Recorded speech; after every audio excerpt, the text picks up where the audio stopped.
Oh, we are live. Having an issue with X tonight. Sorry, I didn't know it actually went live everywhere else. Hopefully we'll try to get up on X. I don't know what's going on there. Let's try it again. 1 second. But welcome. It's a crazy day. I don't even know what to say right now. I guess we're not going to be able to go live on X today. I don't know what's up with that. But I think everyone's watching TV right now. Just breaking news, if you haven't heard, shooting at the Trump rally. Looks like he got hit in the air, and it seems like he's going to be fine. We got two guests here. We're going to talk about the Karen Reed case, maybe about Senator Birchmore, and about Aiden Carney, too. A lot of stuff to talk about. Let's bring them out. Mazza Media, what's up, brother? What's going on? How you doing? Thank you Good. for having me. I'm a little Ready to rock and roll. I don't know. I'm a little frazzled right now. Yeah, it was crazy. I was just I was getting ready for the show. I just had dinner and literally I got a mobile alert saying that Trump was basically shot. It looks like I saw the clip. It looks like maybe it's like a BB gun or an airsoft pellet or something hit him. It was something just enough to cause a flesh wound, cause some bleeding, but it didn't seem like it was. I mean, it didn't seem like it was a 38 round or a 22 round or anything. If so, that would have, he would have been in significant pain. But here it looks like it was just enough to cause enough bleeding. As my cat is outside this door protesting me for locking him out of the room right now. But I got two dogs over here snorting, and I'm gonna have them locked in the room with me. Yeah. In case anyone comes in, it's just, funny. But yeah, I don't know. People are gonna feel all differently about what just happened with Trump, just because of who he is in this country. But I just feel like no matter which side of the aisle you're on, let's say it that way, this is not good. This stuff is going to escalate on both sides. I just feel like it, and everyone needs to just calm the fuck down with their rhetoric and their angriness, because that's what it feels like to me. It feels like it's just getting. I don't know. It's a sad day. Sad day when you see a shooting. Attorney Betterow, welcome on this bummer. I mean, I don't know what to say about it. It's tough to talk about right now.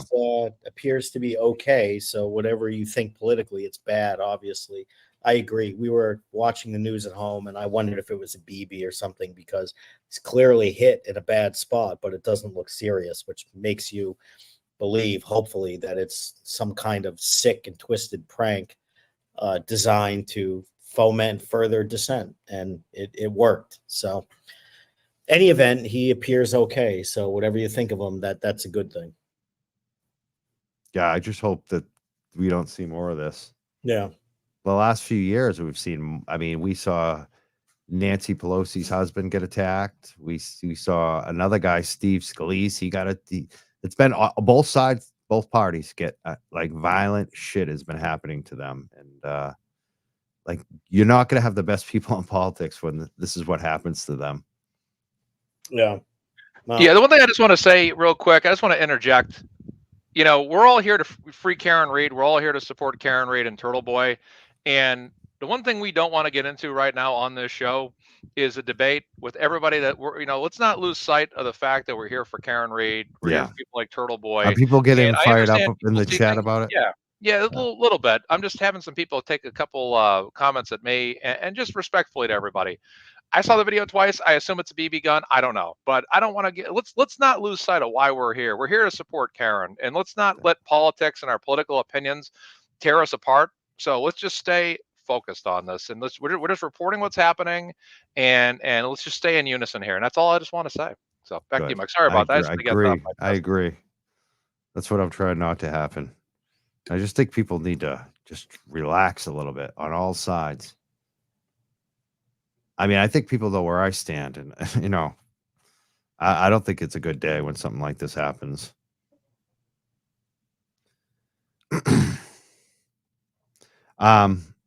Let's talk about what we intended to do today, right? Before all this shit hit the fan. We have a show. The happy stuff. Someone's facing breath, jail. He's okay. So let's regroup. Yeah. Now I'm looking at the comments too, because I want to see what are they saying. Are they all fired up? Just wonder what people are thinking right now. Any sane person thinks it's a bad thing. I mean, if you can't agree about that, then you're insane. Let's move on. Yeah, I think that's what we can all agree on, right? Right. We all agree. It's the violence, no matter where it's coming from, is bad. Yeah. So let's talk about what happened this week, because we have court filings and Commonwealth responses, and Aiden seems to have won a couple things this week. Where do you want to start? Let's go with Attorney Betterow. My God, you're putting the pressure on me. What it's really up to you. I mean, I'm here just to kind of opine on whatever you want. There's the interesting response to the juror issue. There's the Let's talk about that first. That's okay. like the headline news. Okay. I mean, I thought the response was what you'd expect. Not impressive in that it's typical Norfolk DA. There's nothing to see here. They don't have any apparent concern, which I find insane. They make some fair legal arguments, which is fine, but they don't have any regard or respect for a defendant's constitutional right to not be tried twice for the same offense. So I thought it was a very tone deaf lack of another lack of self awareness. Very zombie like is the word that we've used repeatedly with these people. And just it's going to invite more criticism for them. And if it's denied out of hand, which, that's a possibility, I think it's just going to invite more criticism, including coming from jurors as well. I'm losing my voice. I'm a little sick, so just bear with me. Oh, but, no. It's you have okay. the COVID? No, it's getting again. No? I'm sure it's just a bad cold. I can soldier on. It's okay. All right. But I'm not getting emotional. I'm just losing my voice. So anyway, I don't think it was a great response. I don't know why they wouldn't have just said, let us make these arguments out of an abundance of caution. Let's see where the evidence goes. And then at a later time, we reserve the right to make the arguments that we're making. But, once again, they don't have any real care about anything other than potentially retrying someone for an offense for which they may very well have been acquitted for. And that's, that's just disturbing, but it's not surprising with these people. So what do you say? This next hearing should be all about that. How long do you think that will go for? Well, I don't even know, because, the the judge doesn't appear to be in complete control of this, or at least there's been nothing publicly said. As far as we know, she didn't issue a scheduling order for papers.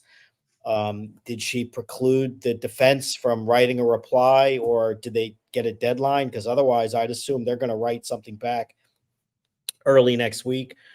I think it'll be a very strong, aggressive response, both about their lack of regard for the ultimate issue. They're, putting form over substance, saying you waive this argument, again, expressing no regard for the possible concern about trying her twice for murder if she was acquitted, which is crazy. I think if there's any other affirmations coming, they're going to get them out as soon as they can. If there's any other jurors that are forthcoming. But, I think a lot of prosecutors around the country would have said, we don't necessarily agree with this.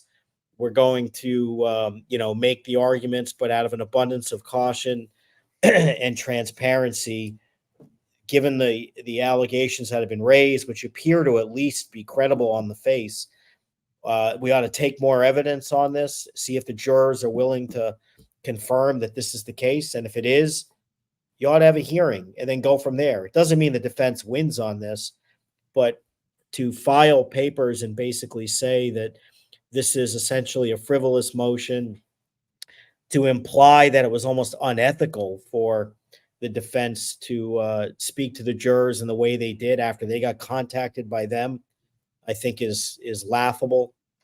I mean, they're zealously representing their client and trying to prevent a retrial on a possibly acquitted murder charge. That's what lawyers do, and that's what you would want your lawyer to do, and you would want a prosecutor to at least have some respect for the constitutional rights of the defendant. And in this county, they pretty much don't. No way. What do you think, Mazza? Well, I think just this whole Commonwealth is just the way they've delayed this whole thing and let this go on is just absolutely sickening and ridiculous. And quite frankly, you look at the Alec Baldwin case, they just basically, the prosecution was down and out real quickly because they didn't have enough to really lock up Alec Baldwin with this. So same thing here. It's, why does this continue on? Why does this go on?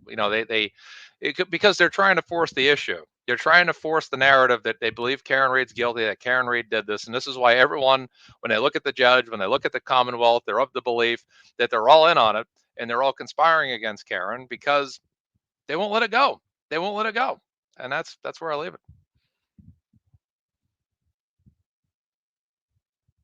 Mikey, I think you're on mute. This Aiden thing that, let's put that up to, here it is. He went to court this week too. He won two different rulings the judge gave him. One was like cell phone records for like, I don't know, was it a day or 2 days? It was a short period of time. Around, I think, December 23rd, when all that crap went down with Tully and his ex-girlfriend. He's getting access to that. And the other part is the one I want you to explain, Mark. They have to come up with a bill of particulars. They tried to do that before the prosecution, but it didn't satisfy the judge or the defense. Now they have to come back. What do they have to come back with? What is this all about? So, sorry, I have a mint.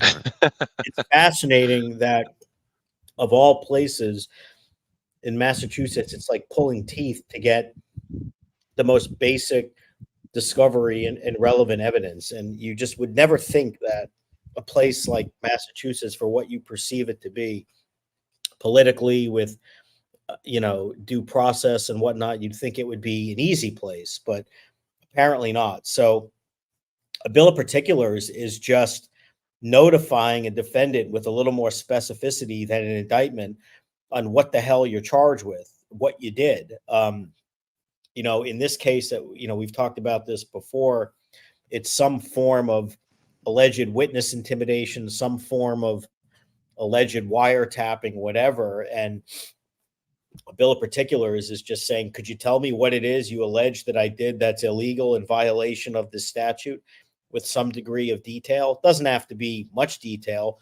but you have to notify a defendant to prepare a defense on what it is you're claiming he did. So I assume once they have to respond to this, you'll have a better idea of what their theory is specifically and what conduct they allege specifically constitutes the charges. So, I mean, that's normally what a bill of particulars is. I didn't see the exact issue or the hearing in this case about what they're specifically fighting over, but that's the purpose of a bill of particulars, is just to notify a defendant of what he did. It seemed like the judge was kind of getting frustrated finally by the prosecution. Like, He should. Yeah. I mean, look, again, just not knowing every detail about the case, but knowing enough. I mean, they have blown so many discovery deadlines in this case for whatever reason, and it appears to be tolerable there. I don't know why. I don't know why in Massachusetts these lines in the sand get drawn, and then when they get crossed, you just cross it out and draw another line, and that gets crossed, and it just keeps going. And at what point do you put a sanction on? That's the whole point. If you don't comply with your discovery obligations, and I don't know why the DA, whether the special prosecutor, I mean, they're still a DA for all intents and purposes, just turn over what you're supposed to turn over. What is so complicated? What is so difficult? I mean, this case has been going on for what, 6 months, a year, whatever it is. Just give them the evidence. I mean, you have a trial date, or you're supposed to try the case. Let them know what it is. Give them the discovery and tee it up, and good luck. But it's very troubling, just particularly in this county, the way these discovery deadlines come and go, doesn't get turned over, and then nothing happens each time. It's yet, when it happened in the other case, and the defense allegedly violated the discovery statute because they learned about an expert and told them right away as close as they could. The judge in that case had no problem finding a violation. So, all of it, it's just another example of this particular county and the business of that courthouse leaving a pretty bad taste in people's, mouth watching what goes on there.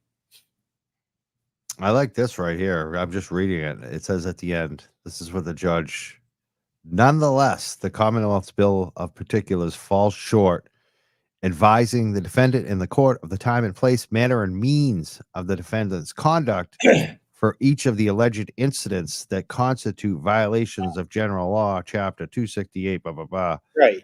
And this is fascinating because what this tells you is they already gave a bill of particulars and they basically told him nothing.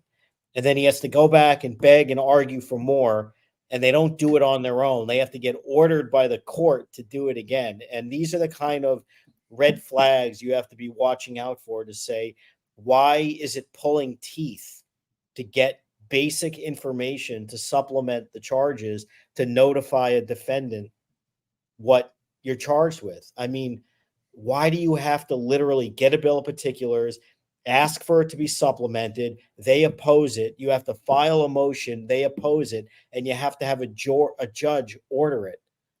It's America, people. Just turn over the evidence. If you're going to charge him with a crime, tell him what the evidence is and let him defend himself. That's all.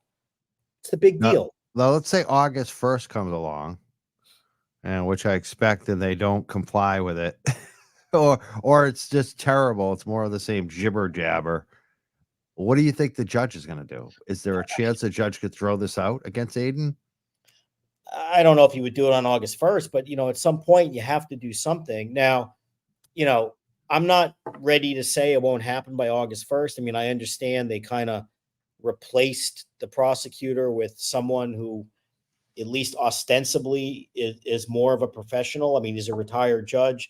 Now, before everybody says he's just a hack and all that, I mean, I know everyone's a hack, but, let's give him a chance to step up and do the right thing. But if he doesn't do it by August 1st, that's 3 weeks. A bill of particulars on a case like this could be done in about an hour if they really wanted to, or 20 minutes. This is not complicated. This is just saying we allege that on the following date and time and whatever, this is what he did.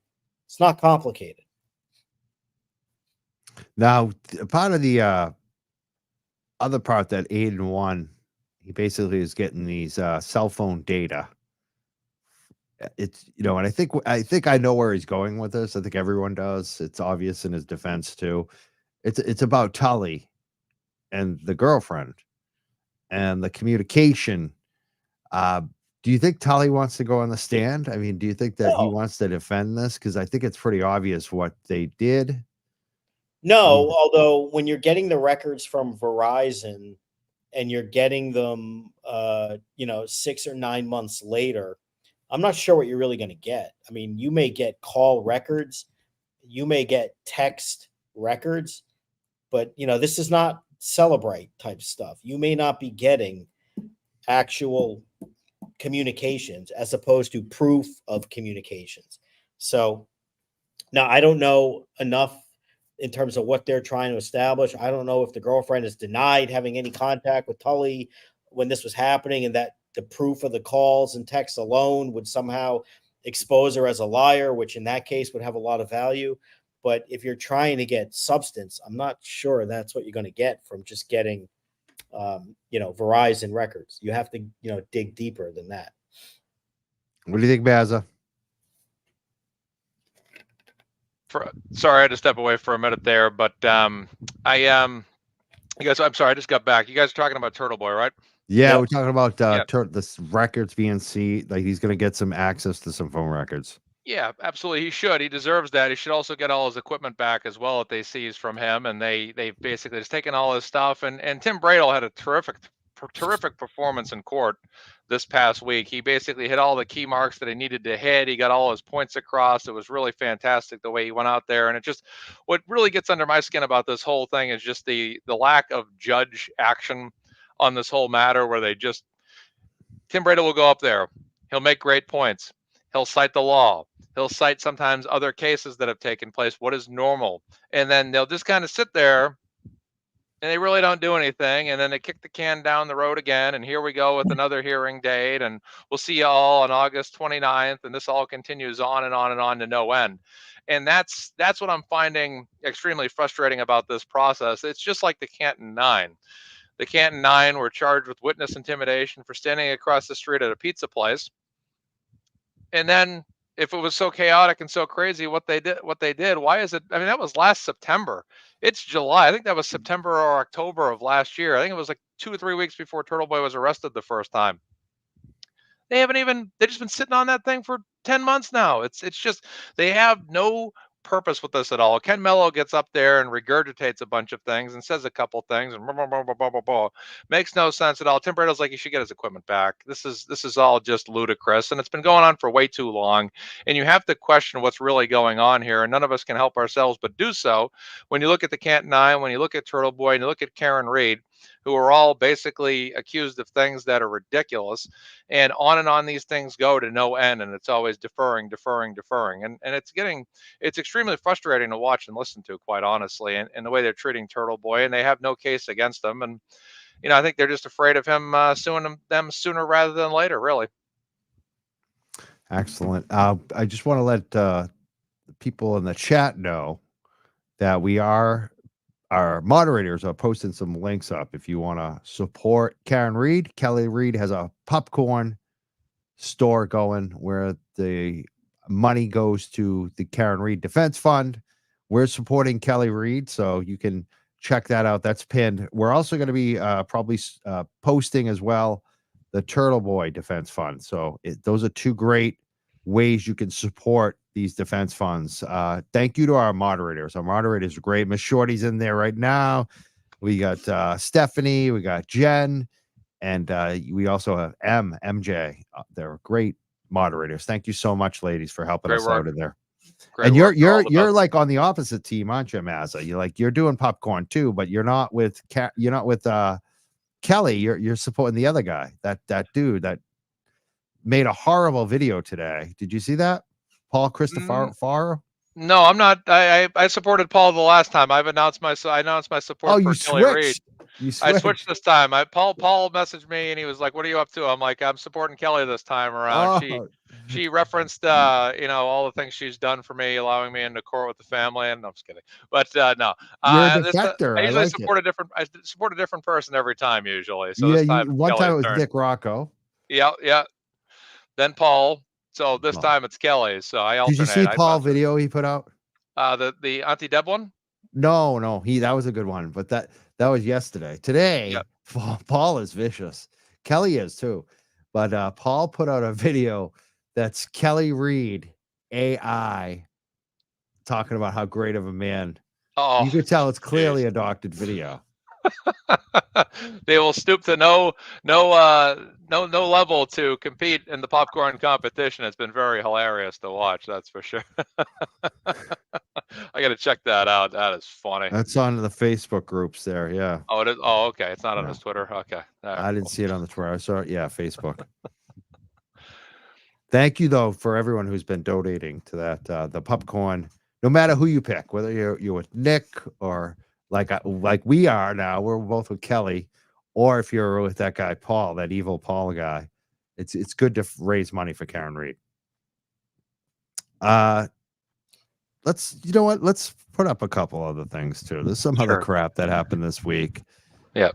Everyone was wondering about the status of my cat. He's with me now. He's hanging out in the room. He's getting into all kinds of stuff now. Yeah, he's with me. Maybe he'll make an appearance on camera in a little bit. We'll see. Oh God, is this the Courtney Proctor thing? My God. Oh, it is. That's it. My God. We had to comment on this. This is just this actually was it Courtney or was it the other? It wasn't Courtney. It was the sister. What's her name? Or is it Courtney? I get it mixed up. No, yeah, you're right. Courtney is the sister. Yeah, I get it mixed up. Elizabeth is the wife. Yeah. Yeah, this is the sister of Michael Proctor, who received the text. She received a lot of crazy stuff from her brother Michael, right? And now she's encouraging everybody to defend her brother, to send emails to the governor of Massachusetts and the attorney general to not fire him. What do you guys think? I mean, you have any comment on it? You're up. You can go right ahead, Mark. I mean, the first is, what definition of cringe is this? I mean, it's, I mean, the buzzword always seems to be the same. The the lack of self-awareness, this just sense of entitlement, because my brother is a cop, is just pathetic. I mean, she's saying things like he's never been in trouble, and this was a investigation that was done with fidelity, I think was the word she used, literally. And I mean, this is a woman who is a special needs teacher of children, right? Yeah. Okay. And she looks at these messages that she received, some of them, correct me if I'm wrong, she agreed with her brother that we'd all be better off if Karen Reed killed herself, right? Didn't she say that or agree with that? She didn't say it was bad. She didn't chastise them, that's for sure. Why and if you want to talk about living in a world of delusion, write letters to the governor, because the governor's going to do what? Say, you know what? You're right. Poor Michael Proctor got screwed big time. You're right. He's a victim in all of this, and he should be returned and restored to full duty. And let's just rewind the last several months. It never happened. Her lack of self-awareness, this is probably going to just have an adverse impact on her. That's what I was going to say. I mean, my advice to her and the wife, your pie hole. yeah, My cut the God. losses, because you're going to lose your jobs. How do you guys feel are if you have a kid who's being taught by this woman who is, it doesn't mean she's a bad teacher on the surface, but if this is how she thinks, and now all you're doing is drawing attention to the fact that you said, I wish she would kill herself and all these other things, and you're basically exposing yourself as just a state police hack, that they can do no wrong, despite evidence that's just off the charts to the contrary, that he's a terrible police officer. He's corrupt to his core. He's a misogynist. He's a scumbag. He's probably a criminal. He's a terrible cop.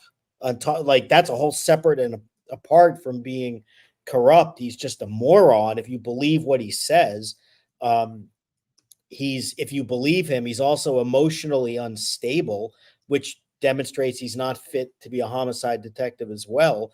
If he's so freaked out from doing his job that he has to text everyone about the people he investigates. And does she even know whether there's more to this than Karen Reed? Because there probably is. I mean, I don't know what else is in his phone and whatnot, but her sense of entitlement and lack of self-awareness and self-pity is just off the charts. And I feel bad for, his kids, to some extent, his wife, although she's embarrassed herself too in many ways. But the blame goes with Michael Proctor, not, everyone else. So if you talk to him 6 times a day, like he says, you should be telling him 6 times a day, this is your own fault, buddy. So be a man and deal with it and end the story. I mean, it's embarrassing. Especially that these 2 women, the sister and the wife, are going to suffer more repercussions, because, how can they be so stupid to put these statements out online and act this way, knowing that they're probably the ones who are going to have to support him now? And he clearly is allowing it. Right? If he wanted, they're going to go unemployable too. If he wanted to be so dumb, be a real man and protect his family. Look, he's finished. He's disgraced. Exactly. His life is a joke. It's all. The book has been written about him. It's only going to get worse. It's never going to get better. But the only thing that he can do to save some grace at this point is not humiliate his family, protect them as much as he can, And all he's doing by letting his wife make these pathetic and girlfriend and sister make these pathetic and desperate. Confusing. It is confusing. Make these desperate pleas to help him. He's just going to cause them and his family more grief and draw more attention to himself. It's going to make you. I mean, you're talking about him right now. You wouldn't be talking about. And the fact is too, when they bring up the fact that it's just about the text, all of us say no, it's not just about the text. It's way more than the text. The text, just to say it's about text, it's just minimizing what he said in those texts. Number one, but it's also about the drunk and the gun and the Kevin Albert situation and everything else. There's been so much stuff on him. Yeah, no, his family just has these two women have no sense of self-awareness. They have no sense of where the blame should go. And I think it just comes down to, they've lost their entitled life and they're upset about it, but they're blaming the wrong people. Instead of appealing to the public, they should blame their corrupt, scumbag, misogynist relative. It's his fault. It is what it is. That's where the blame goes. People are talking about solo cups in the chat. The solo cups. Too. Yeah. That's Canton. No, that's not really. But I mean, it's interesting.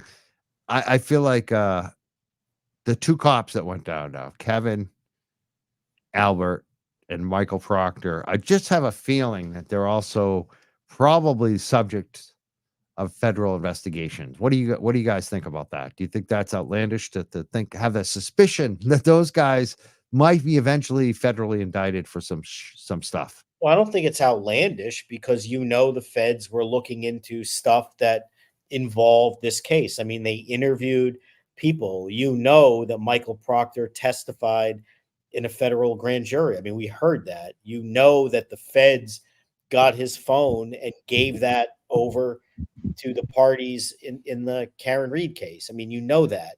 That Proctor presumably, I think, had to go back to the grand jury and kind of correct testimony where he tried to continue the lie that he had no real knowledge or relationship with the Alberts and McCabe's. So it's logical to think that he's involved. And if there is a corruption investigation, and if the feds are working on a theory where, as part of a larger picture, that they don't believe that there was a car accident. I mean, clearly. Now that doesn't mean they're prosecuting a murder, but we talked about this in another context about summing up on the case, but there's a real point here. If the feds don't believe and are being told by credible experts that taillight could not have blown up from the alleged impact, then it means it was planted because it didn't come naturally. And that is the kind of thing they absolutely investigate, because that is official corruption.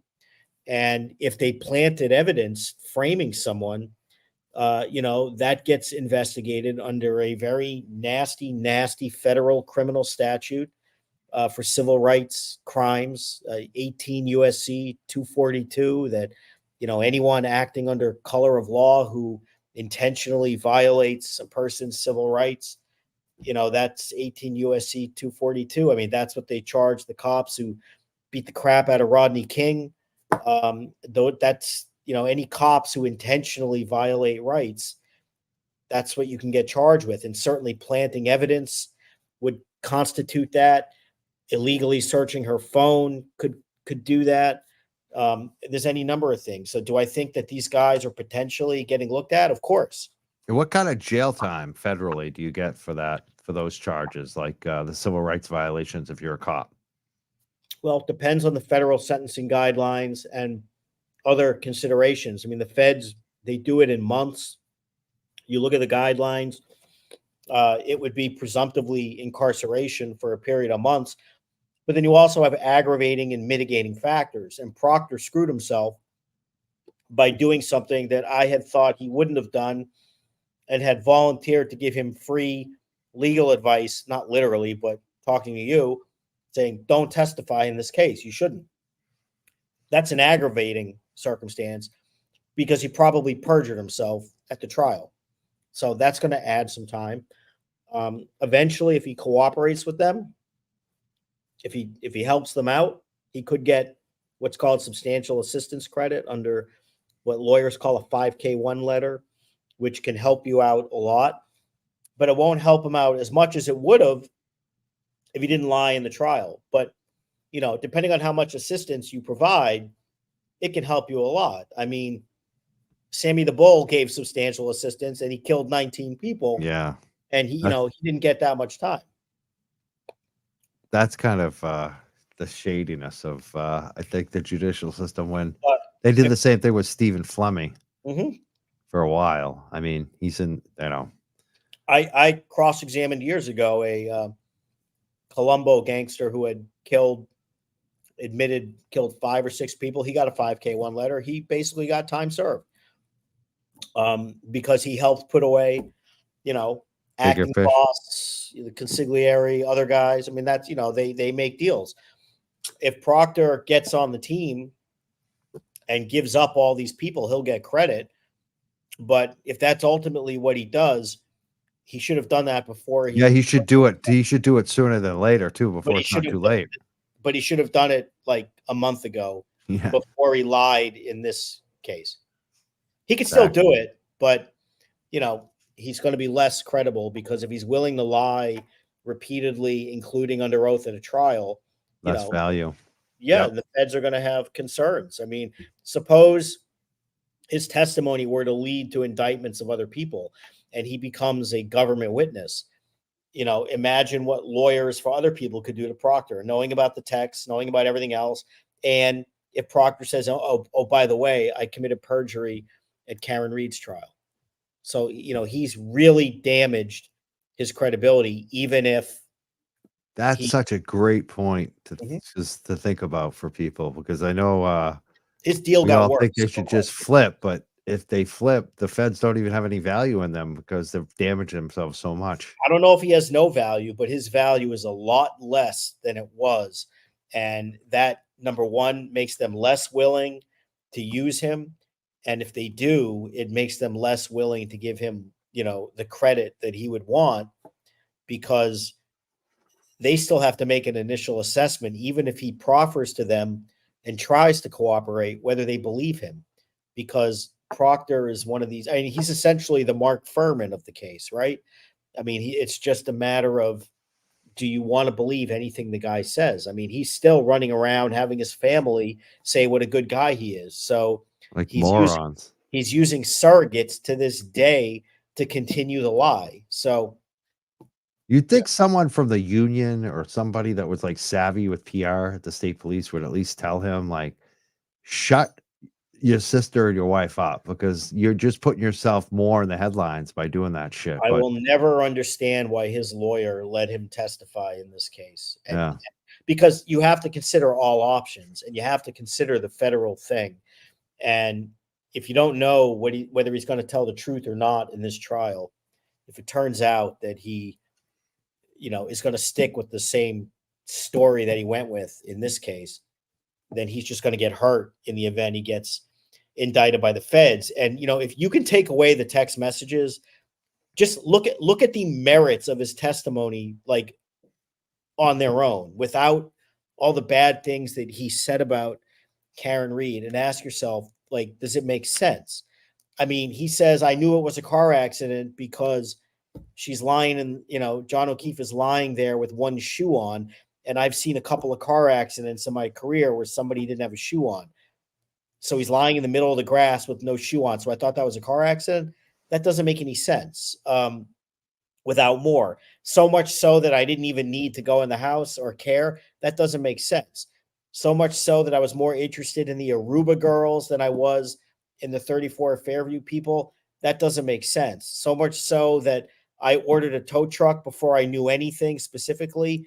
That just says I've already made up my mind. So much so that he says I just happen to find pieces of taillight every day for 2 weeks. That doesn't make any sense. So much so that he didn't take any photographs of the taillight the minute he came into contact with the car, even though he ordered a tow truck, because she knew he did it. That doesn't make any sense. So this guy, you know, he lied about his relationship with the Alberts and McCabe's. I mean, you could go on and on with this guy. So he's if I'm a prosecutor, I have real concerns with him. I don't know how much credit I'm giving him. Now, if he can give you the goods on other people and you can corroborate it, that's fine. But, the feds are going to look at him in the same way they look at somebody like Michael Cohen, which is, this guy may have the goods, but where's we need corroboration when you deal with a witness like that. So does Proctor have it? I don't know. Maybe, probably, but he did himself nothing good by his conduct at the trial and frankly, his conduct after the trial. Absolutely. What do you think about this, Baza, about the whole letter that we were looking at there? To please send a letter to the governor and the HE to support Michael Proctor. It feels like anytime you see someone that people are accusing of basically doing something, and then someone that knows them, that's known them their whole life, goes, "You don't know them like I know them." That's kind of the vibe I'm getting here. It's kind of like the "I know him, he's my brother, and you don't know him" kind of vibe. That just doesn't fly here. I understand they're trying to go with the victim mentality, but it's not gonna fly, because ultimately, look, they're basically going after him for text messages. They're not going after him for how he basically investigated what happened at 34 Fairview Road. He's fortunate at this particular point that they're not. And the reason why they're not is because state police knows that basically other troopers had a hand in it. The Commonwealth has basically gone all in and doubled down and tripled down and quadrupled down on Karen Reed being guilty.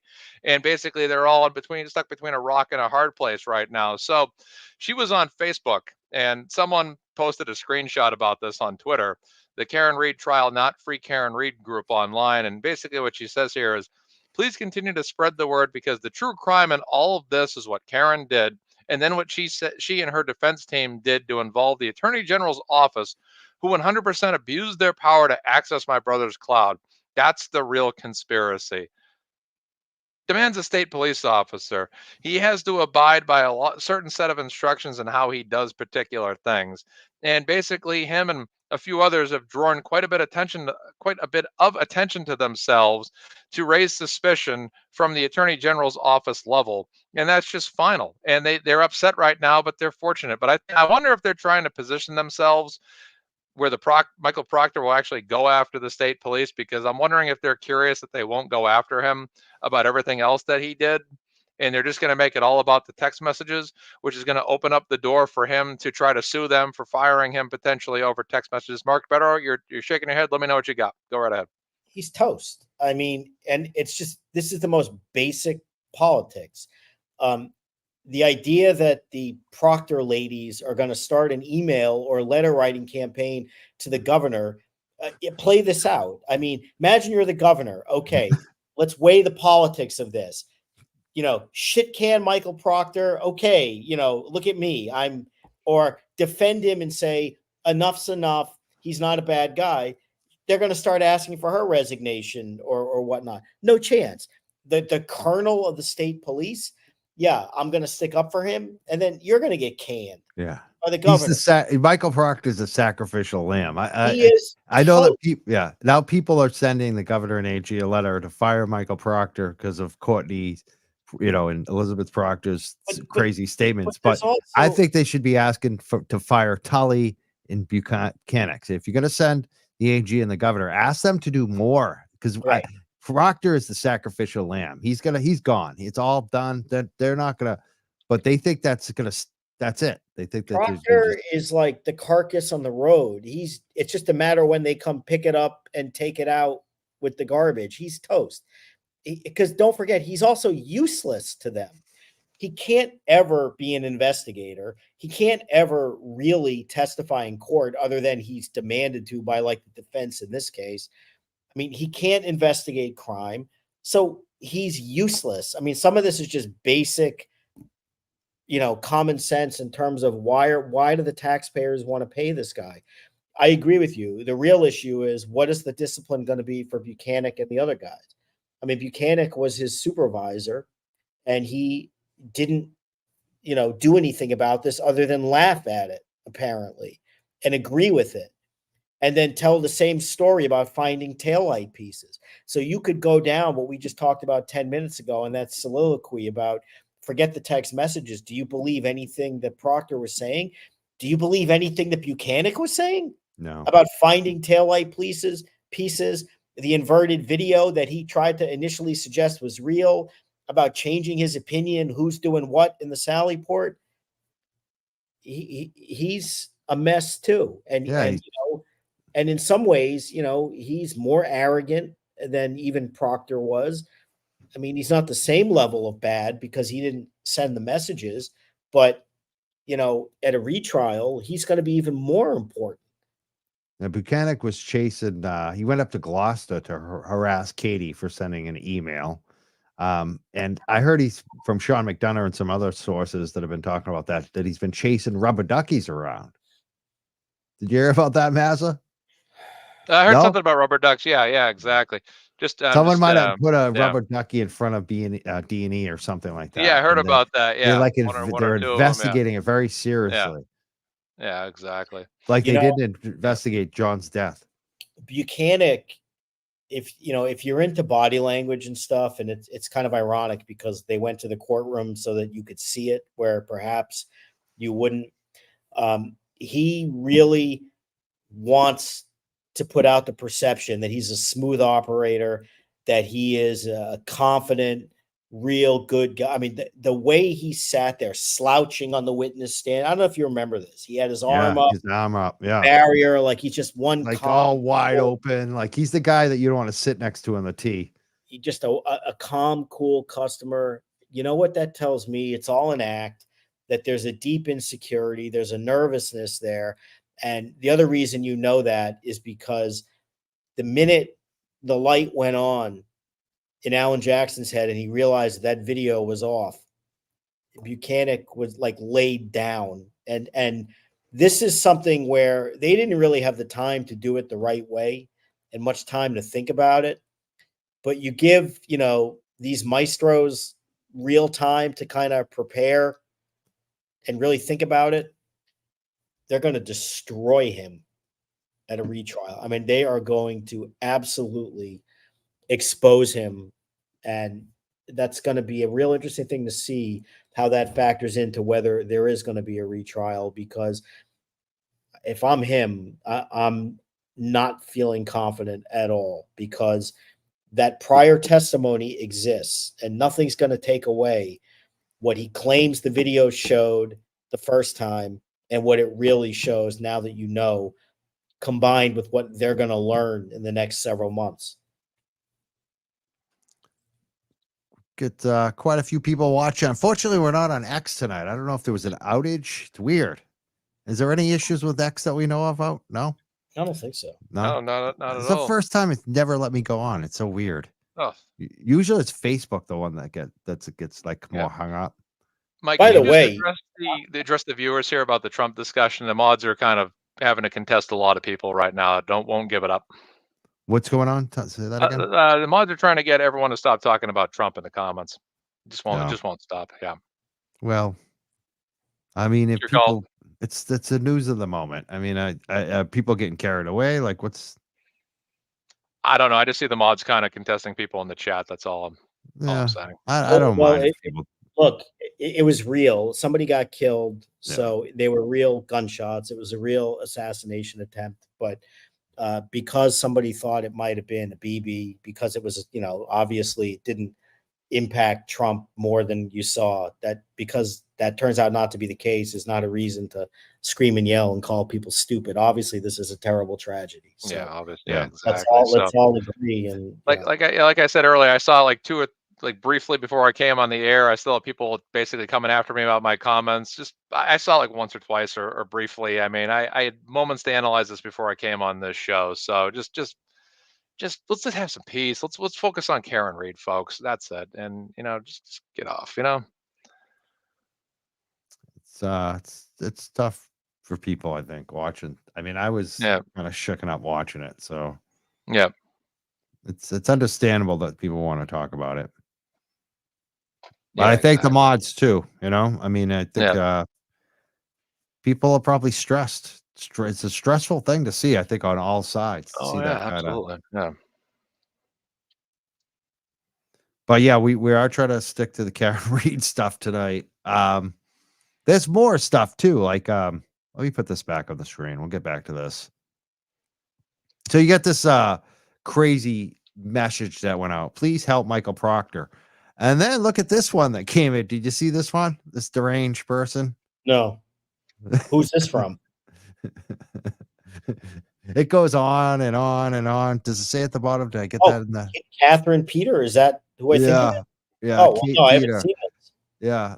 Did she write a letter? Did she sign up for the Proctor? She sent a letter to Levy. She sent a letter to the governor. She sent like an email. It's an email to like everybody, and then shared it all over social media.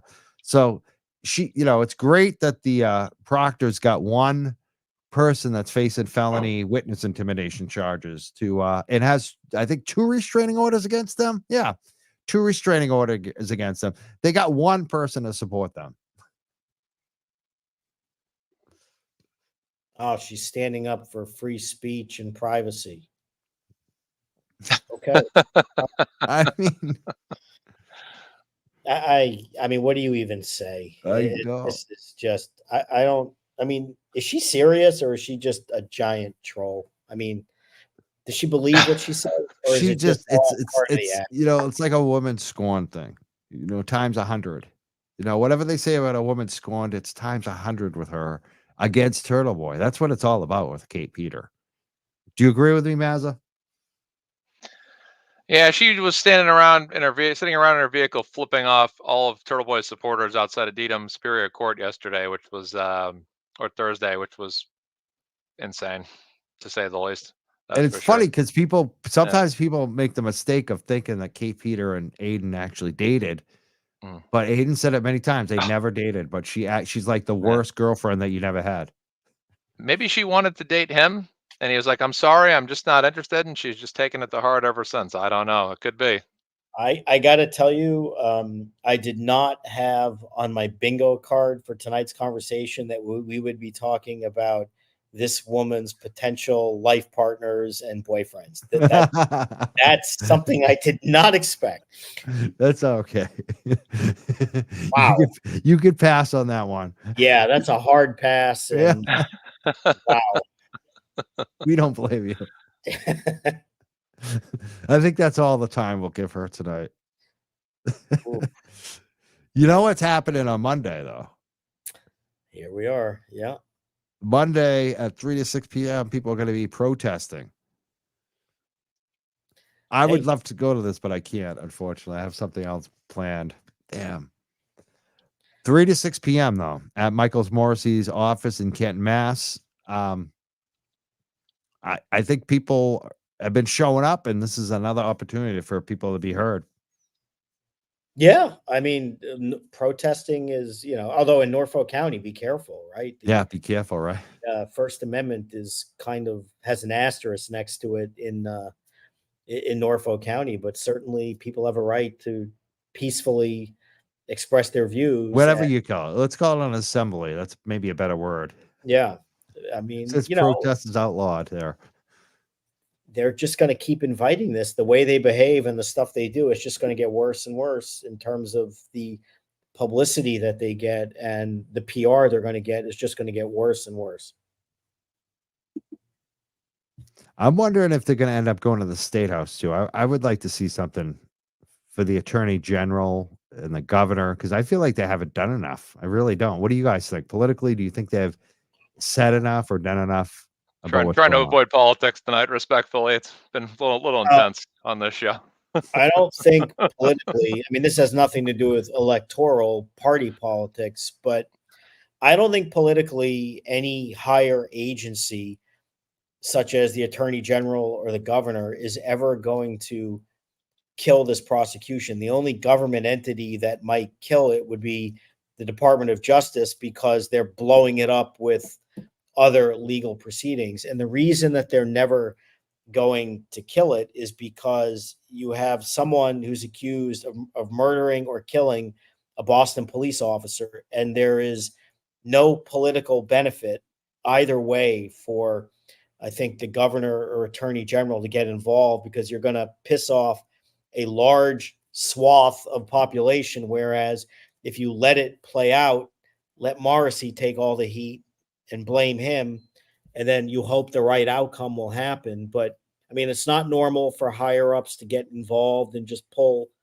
prosecutions, but if they interject themselves in a case where they are not going after, quote unquote, someone accused of killing a Boston police officer, they might draw the scorn of the police unions, other types of people. And, that's not necessarily smart politics for future campaigns when the police unions, which are very powerful electorally and, getting votes and that kind of stuff, I don't know that there's a benefit for them. And I hate to be so cynical, but that's how they look at it. It's true. But the Wicked feds true. blow it up with justice. If something happens, then that they could care less. Now, and also, remember, the U.S. attorney is appointed. Okay. The U.S. attorney has a different political structure than the governor. The governor is accountable to Massachusetts voters like the attorney general. The U.S. attorney is just a presidential appointment. Right. So They don't get endorsements from the Mass State Police lobby, the union, which the right. Mass State Police union does endorse politicians. It's this is what makes a difference to them. Yeah. So I don't think the governor or attorney general is going to have anything to say about the actual prosecution. Now that's totally different than, like, say, Proctor. I mean, that's one cop, what he did. He's admitted some of what he did, and that's an easy one to just come out and, basically whack him with a stick across the knees and knock him down. That's easy. But the Karen Reed case is much more complicated because there are people who just automatically assume if you're accused of killing a police officer, you must be guilty because I'm pro police or whatnot. So I think it's politically much trickier to just get involved in that way as opposed to, dirty cops who might be involved in the case. Yeah, definitely. Be interesting to see how this shakes out, with Morrissey. And there's also the Sandra Birchmore thing that happened this week. There was a hearing, and basically the family seems to want information from the state for the civil suit. And the AG is saying, no, there's an open investigation. And the defense lawyer for one of the cops that seems like the center of the investigation, let's just say, they said there could be a murder investigation, and that could go on forever because, murder, there's no statute of limitations. That's true. What do you think about this, Mark? Like, should the state give information they have about Sandra Birchmore to the family to help her out? Well, I mean, that's complicated. In all fairness, I don't know the, nuts and bolts on that one. I'm not really in the weeds, but if they're doing a investigation into her death that is potentially a criminal investigation and they're targeting individuals who either A, may not know that they're the target of that kind of investigation, or they don't want people to know, that's tricky because if you release it to private citizens, who may do what they want with that information, they could compromise the criminal investigation. So I think they're going to be hesitant if that's going on, to just give it to them right away. They might want to tell them privately, just please be patient. Things are happening. We're not at liberty to say right now, but just give us time. But I can understand if they don't just throw her family and lawyers everything for a private lawsuit while they're still investigating potentially some form of homicide, if that's what they're doing. What if they're not going anywhere? Like, what if they know they don't have enough evidence for a homicide? They've decided not to do anything with it, but they say their investigation is open because it is a homicide. That could change if they got more evidence, but it's just not going anywhere. Like, that's what I feel like. I feel like maybe I'm wrong on this, but I feel like, to me, they are kind of hiding information. What do you think? Like, do you think that's, like, would they have more? Would it be Yes. expected that they give more information if that was the case where they were at a standstill on it? I mean, if they're not sincerely doing an active investigation and they're shielding evidence which could demonstrate that, that would advance a civil lawsuit, then yeah, I think that's a different consideration. There, I don't think the police or the whatever agency AG. is Yep. the attorney general should just shield it forever. And I think if they don't cooperate, then you're getting into the area of subpoenas, FOIL requests, and all kinds of stuff like that. But I don't think they should be so hesitant to, at least if they agree in principle that something's wrong here, to allow her estate to explore what that is. Very interesting. There's a lot of gatekeeping going on. There's also this piece that came out about Helena Rafferty and a FOIA request. Did you see this, Baz, the media? I'm not sure if I saw that.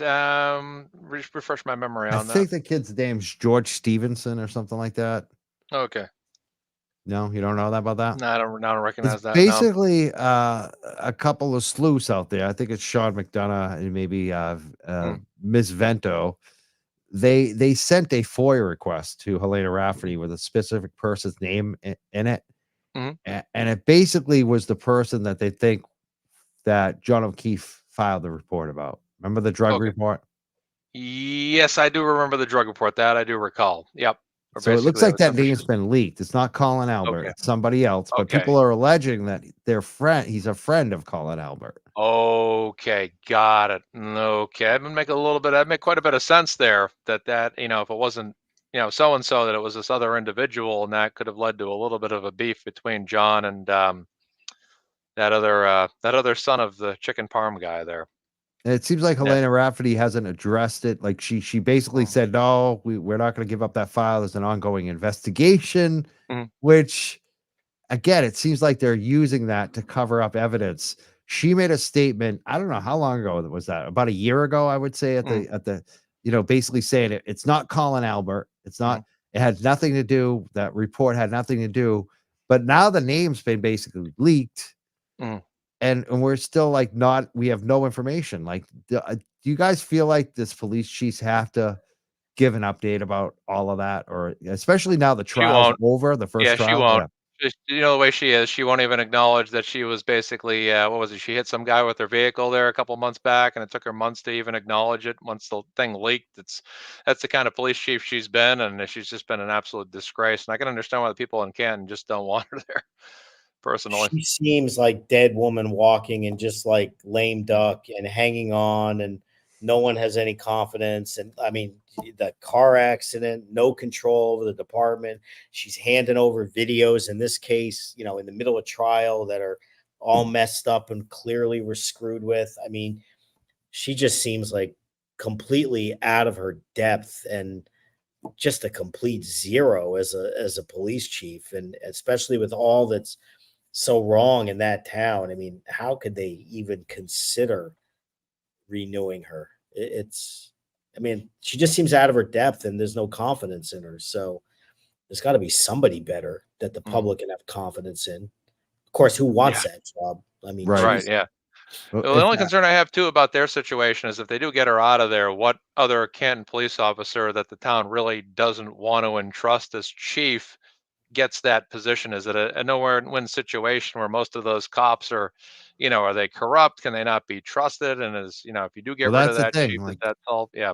yeah, like if they have 1 year, right? They're doing a 1 year extension. I think Mark brought a very good point up last time where they should be looking for their replacement now. They have a year to find a replacement. They should do a full year and look like have that person. Like I was watching another town, I think it was Amherst. Um, there was a kid that I know from wrestling. He was a great wrestler. I knew his brother actually, but he was up for the police chief out there. And I liked what they were doing. They were doing like public meetings and they were basically like questioning these final candidates and like let the public have input on who your next police chief. Bring out outsiders, do like a year plus search for your replacement and find someone from the outside. Find like someone who is the best police chief out there for dealing with crisis, for dealing with a public relations crisis and corruption and all the stuff that's going on. Find somebody like that and pay them a lot of money And that individual would also have to, once they come in, probably vet the entire police force and try to see who are the perpetrators of corruption, and then try to get them out of there, and then keep the ones that are, seem to have a good way about carrying on their police work too. So it will be, like you said, if they do go that route, which is a great suggestion, it'll be interesting to see what kind of steps they need to take to revamp that police department and get the individuals out of there on the force that are basically, got dirty hands, basically. And I think if you're a town leader, if you're a select board member, whoever you are in the town, finance guy, whatever, there needs to be more initiative. You can't, like, so often people will put out a job and say, well, these are the only applicants we got. You have to recruit the best candidates. You have to go find them wherever they are. Like, you got to do Google searches and find the best, because you need that right now. And the Rock from the movie Walking Tall to come in. They may need to pay more too, because I mean, again, who wants this? I mean, that town is a mess, and you're walking into a tempest, and that may require, a little extra cash to get someone to do that if you're going to go from outside. It's like the whether you're the Boston Celtics or the Red Sox, they don't say like, oh, we only got these applicants. They go to the Dominican Republic and they find the best players. Like, they search for them all over the world. Yeah, that's the way they should be handling this situation in Canton. You need like the number one police reform organization person, whoever it is, that can manage a crisis and come in from the outside. Like, they need to find that. And if it costs more money, they got a year to do it. And they could build consensus. Like, talking to people builds consensus. That's the key. Like, that's what Helena Rafferty doesn't seem to do. She seems to hide. We haven't heard from her in a year publicly. She has done nothing. Yeah. She made a select board appearance, and that was about it, when she kind of talked about basically, there's nothing to see here. Ignore the man behind the curtain. Everything's fine in the town of Canton. Nothing's wrong here. Everything's fine. And instead of listening to people and hearing them out and building consensus and coming back, all she did was yell at people, attack them, and even threatened, like, one of the people who was, like, I think on the finance committee. Like, she literally attacked people for protesting, which really is like the opposite of what you want in this type of situation. So I don't know where they go. Canton is a tough spot. We're gonna, it's funny because I think I'm gonna go back and do the Berkowitz video again, the retirement video. Have you seen it, Mazza? Have you guys seen it? The Berkowitz one? No. Yeah. No. Is that the one where Morrissey is talking about? The one where Higgins comes on, and then his comment gets basically allegedly omitted or whatever. I think I've seen that one. I think because a lot of people have seen it from like when Turtleboy did it, and then I did a show on it. People liked it, but I think everyone's seen it. But there's so many new people. I feel like that's a good one to give them, give people a taste of like how it really works around Massachusetts with the cops and the politicians, and just that I don't know, what do you call it? The friendship, the covering each other's back. That's what it really comes down to, isn't it? Yeah. I mean, the beer koozies, going out in the boat. Beer koozies, right. Yeah. And Berkowitz is like, he's got these drunk, he tells a story at one point where he's got the drunk cops in the boat with guns, and they got pulled over by the Coast Guard. And Berkowitz can't see because the lights are out. They did something to the lights. And he talks his way out of it, because Berkowitz is that guy. He's a fixer. He basically is the guy that fixes everything for the dumb, corrupt, crazy, out of control cops. I mean, he tells the story. I mean, I think that is who Kenny Berkowitz is. So I've enjoyed this. You guys, any final thoughts tonight that I'm missing that you want to bring up? I know you've been talking everywhere all week about this stuff. Oh yeah. It's been busy. It's been an enduring week. Once I got done work yesterday, I was physically just exhausted. I slept so much last night and into today, because it's been a busy week, and for a week that we thought would be less active. It was nothing but notable news, at least 4 out of the 5 days this past week, including jurors coming forward and claiming what they claim. And then, of course, Auntie Bev doing what she does best, which is try to sweep everything under the rug again and basically say there's nothing to see here, and what the jurors said is whatever, and then no one came to me and said this. So it's going to be an ongoing ongoing battle, obviously, but the defense is going to be gearing up for the 22nd. I think they're going to come out of the gates firing pretty strongly. My concern is that, Auntie Bev and the Commonwealth are going to do what they keep doing, which is basically ignoring the obvious. We've seen that in Aiden's case quite a bit, where Tim Bradle will come out and say the obvious. This needs to be dismissed. This is ridiculous. This person's that has a restraining order on him, keeps getting within proximity of him. It's ridiculous. Just throw it out. So it's been a dogfight, and unfortunately, it seems to be a product of the Commonwealth. It's definitely disheartening to see Karen Reed and Turtleboy and even the Canton Nine go through what they've gone through, where basically their case was ridiculous from the get-go, and then it's just been sitting on a table collecting dust now for 9 months, and it's just been very disheartening to see that. But as a collective group that's supporting Karen and Turtleboy, the Canton Nine, and of course each other, because that's what it's all about, is us backing up each other and making sure we're all on the same side of this together and working together, that we continue to just raise money for Karen and raise money for Turtleboy's defense, and buy some popcorn too. Get out there, buy some popcorn. It's real good.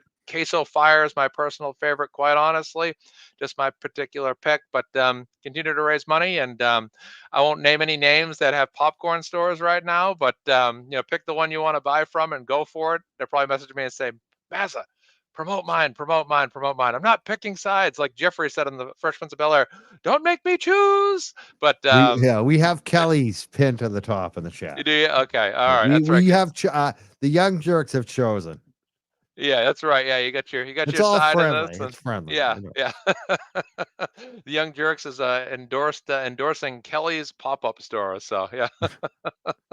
She's in the lead too, in the little Yeah. friendly competition Yeah. they have. She's way in the lead too. She's doing awesome. She's done a great job. Cousin of the year, Mazza Media's cousin of the year, Kelly Reed. That's for sure. Yes. And I'll leave it there, Mike. Okay, perfect. And Attorney Betterow, what do you have for us? What do you think? Any final thoughts tonight? I think the judge is going to deny this motion on the papers, because I think that's just the way it works there. And I think it's going to be a calculated mistake, because what's going to happen is it's going to offend, obviously, the Karen Reed supporters. It's going to piss off the lawyers. But there's another class of people I think are going to be upset, and those are the 12 jurors who apparently, from what we're being told, all feel like they were confused and weren't able to express what they actually did after 2 months of this show, if that's what we're calling this show trial. And if those jurors saw the DA's response, and the DA's message to the jurors was, we don't care what they say or what they meant to do. Either the defense was too dumb to stand up and ask, or the jurors are too dumb to know how to fill out a form and finalize a verdict. And that's not going to sit well with them. And when the judge, if she denies it, essentially sends the same message to the jurors, that's going to make them upset. And the problem is going to be that if you're a juror on a murder case and you, honest to God, acquitted a defendant, now never mind it didn't get published, we don't know what happened, why that is. That's the whole point of taking evidence, to figure it out. If you're a juror or 12 people who know each other and spent 2 months together, and you unanimously said she's not guilty of murder, and then you find out that this district attorney wants to retry her for murder, who you acquitted, and the risk of sending her to prison for the rest of her life after you already did this. And you were told by the judge, if you remember in the Tui Rodriguez, there's no better group of 12 people other than you that could judge this case. So they thought they did. That's going to be on their conscience, that, oh my God, we acquitted her, and they're going to do it again. And they're not going to want that on their conscience.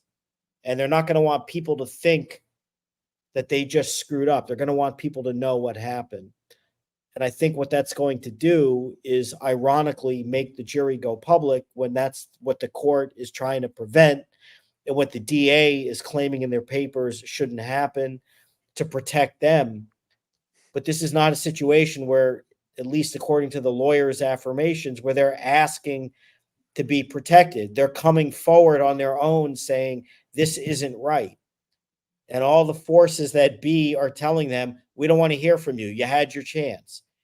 And I think what you're going to find is that it's going to lead the jurors to speak out publicly, some of them anyway, explain exactly what they did. And it's going to outrage people even more. It's going to make the DA look worse. It's going to make the court look worse. It's going to let Karen Reed look more innocent. And it's going to put even more pressure on the DA to get with the program and move on from this fiasco. I'd love to see him come on here. You don't even have to use your name. You don't have to show your video. We can, yeah. A lot of ways we can do that. I mean, wouldn't you, if you thought you Oh, were yeah. do you want that on your conscience? At a minimum, don't you want everyone to know that we didn't do this?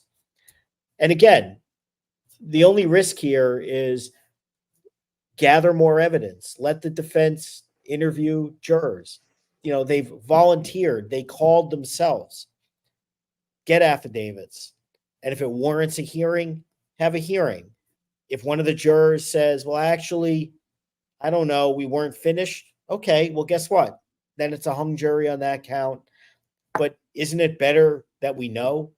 I mean, to be potentially tried twice for murder when you were acquitted the first time is as bad as it gets in terms of violating the constitutional right. So I think that the DA's response, once again, is just so tone deaf. There's that word again, or words, just a complete lack of self-awareness. And it's just going to make the scandal that much worse. And, blaming this on the lawyers, suggesting that they were unethical for, talking to them, suggesting that there's nothing the jurors could say that matters here. But yet not even to say, even in a footnote, that we recognize how serious this is. They're zombies. Just, you need to accept that and know the enemy you're dealing with. And that's what they are in that office, plain and simple. Is there any way that they'll appeal and win like a hearing? If the judge rules against them, is that possible? Well, I mean, I don't know how it works in Massachusetts. In New York, you'd have to wait until there's a conviction, which I don't think there ever will be. So practically speaking, no. I don't think it would ever get there, assuming Massachusetts works in the same procedural context. But no, I think she'll just deny it without a hearing, which I think, again, would be a huge mistake for so many different reasons. And I just don't understand why the DA didn't file a response and say, we don't agree with this. We think they waived their right by, agreeing to the mistrial, but we're willing to preserve that argument. Let's take the evidence and we'll go from there. And we're confident that after a full evidentiary hearing, the court will recognize that the jury was hung across the board and a mistrial was properly granted. But these people, they just are so tone deaf in everything they do. And it's going to blow up in their face, I think. Excellent. I want to thank you both being here tonight. I'm going to play some of the Aiden court hearing from the other day because I like to hear it again, and especially the attorney. I think Bradel did a good job here, and I think it's important to support Aiden too. So if you want to support, we're going to put up links to both the fundraisers tonight in our chat. You can support the Karen Reed fundraiser, the popcorn fundraiser, or you can also support Aiden as well. He's a Turtleboy Defense Fund. You can just do a Google search too on the Turtleboy Defense Fund, and it'll pop right up. It's a give, send, go, I believe it is, isn't it? Yes, it is. I want to thank you guys for being here tonight. Do you guys want to stick around and watch this, or you don't have to? Yeah, you want to watch it? Yeah. We'll see where we even start with this. The council tried to comply. It just wasn't the right thing, I think, that they sent, or we couldn't open it. I forget the exact issue with it or whatever it was, but we didn't get it. And so I'm just asking for that it be sent. It was either another date or something. Get another copy. I'm sure. It's not that document. Okay. Any other outstanding discovery issues? There are items, Judge, that we can't open, that don't have the right driver, that can only be used on a computer that has like 1998 Windows. You know, we went through all this. Counsel suggested maybe some of this is user error. We have the most experienced computer people. They figured it all out. The Celebrate stuff was given to us with some reader from like years ago, doesn't work, and we're working on that.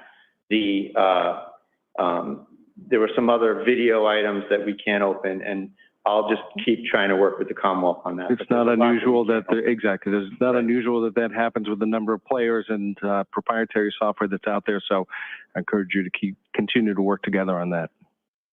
I will just say that the readers provided, the readers that we used to open those documents, and I'm not aware that we have other readers, but Mr. Bradel has indicated a willingness to continue working on this, and I'm sure we'll do our best to meet him halfway. Well, you know, I appreciate that, Judge, but the best was supposed to be done May 8th. The best was supposed to be done June 13th. And here we are again.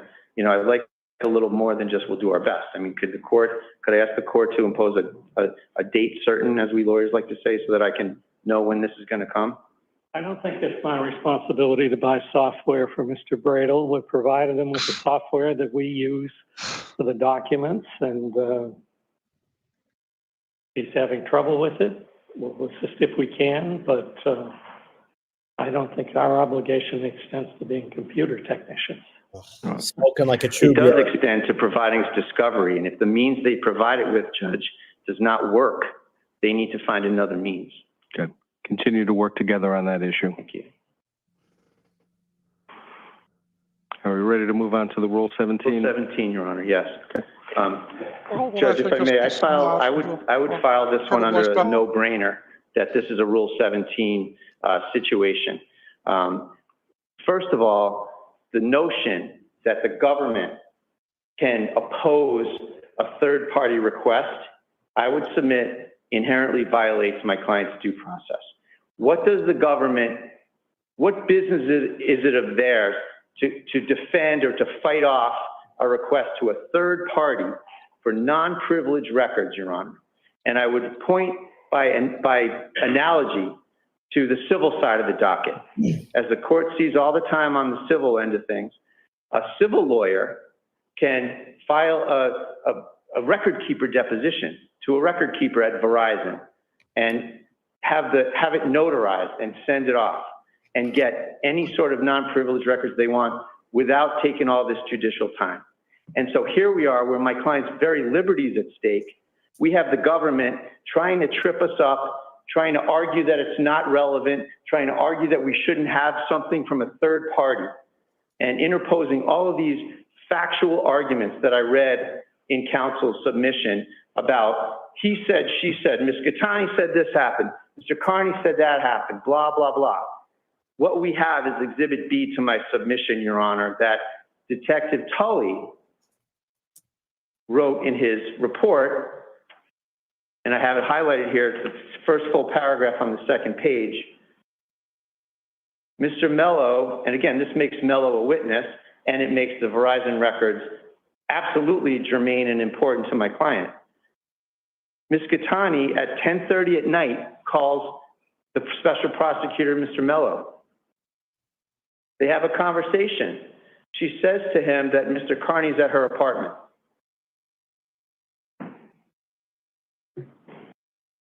Mr. Mello then forwards the call to Detective Tully. Detective Tully's listening in on what's going on in the house, says he can't quite understand anything being said because the voices are muffled. He's trying to listen in, unbeknownst to Mr. Carney. After several minutes, he's listening for several minutes. And then at 10:48 p.m., Lindsay sent me the following text message.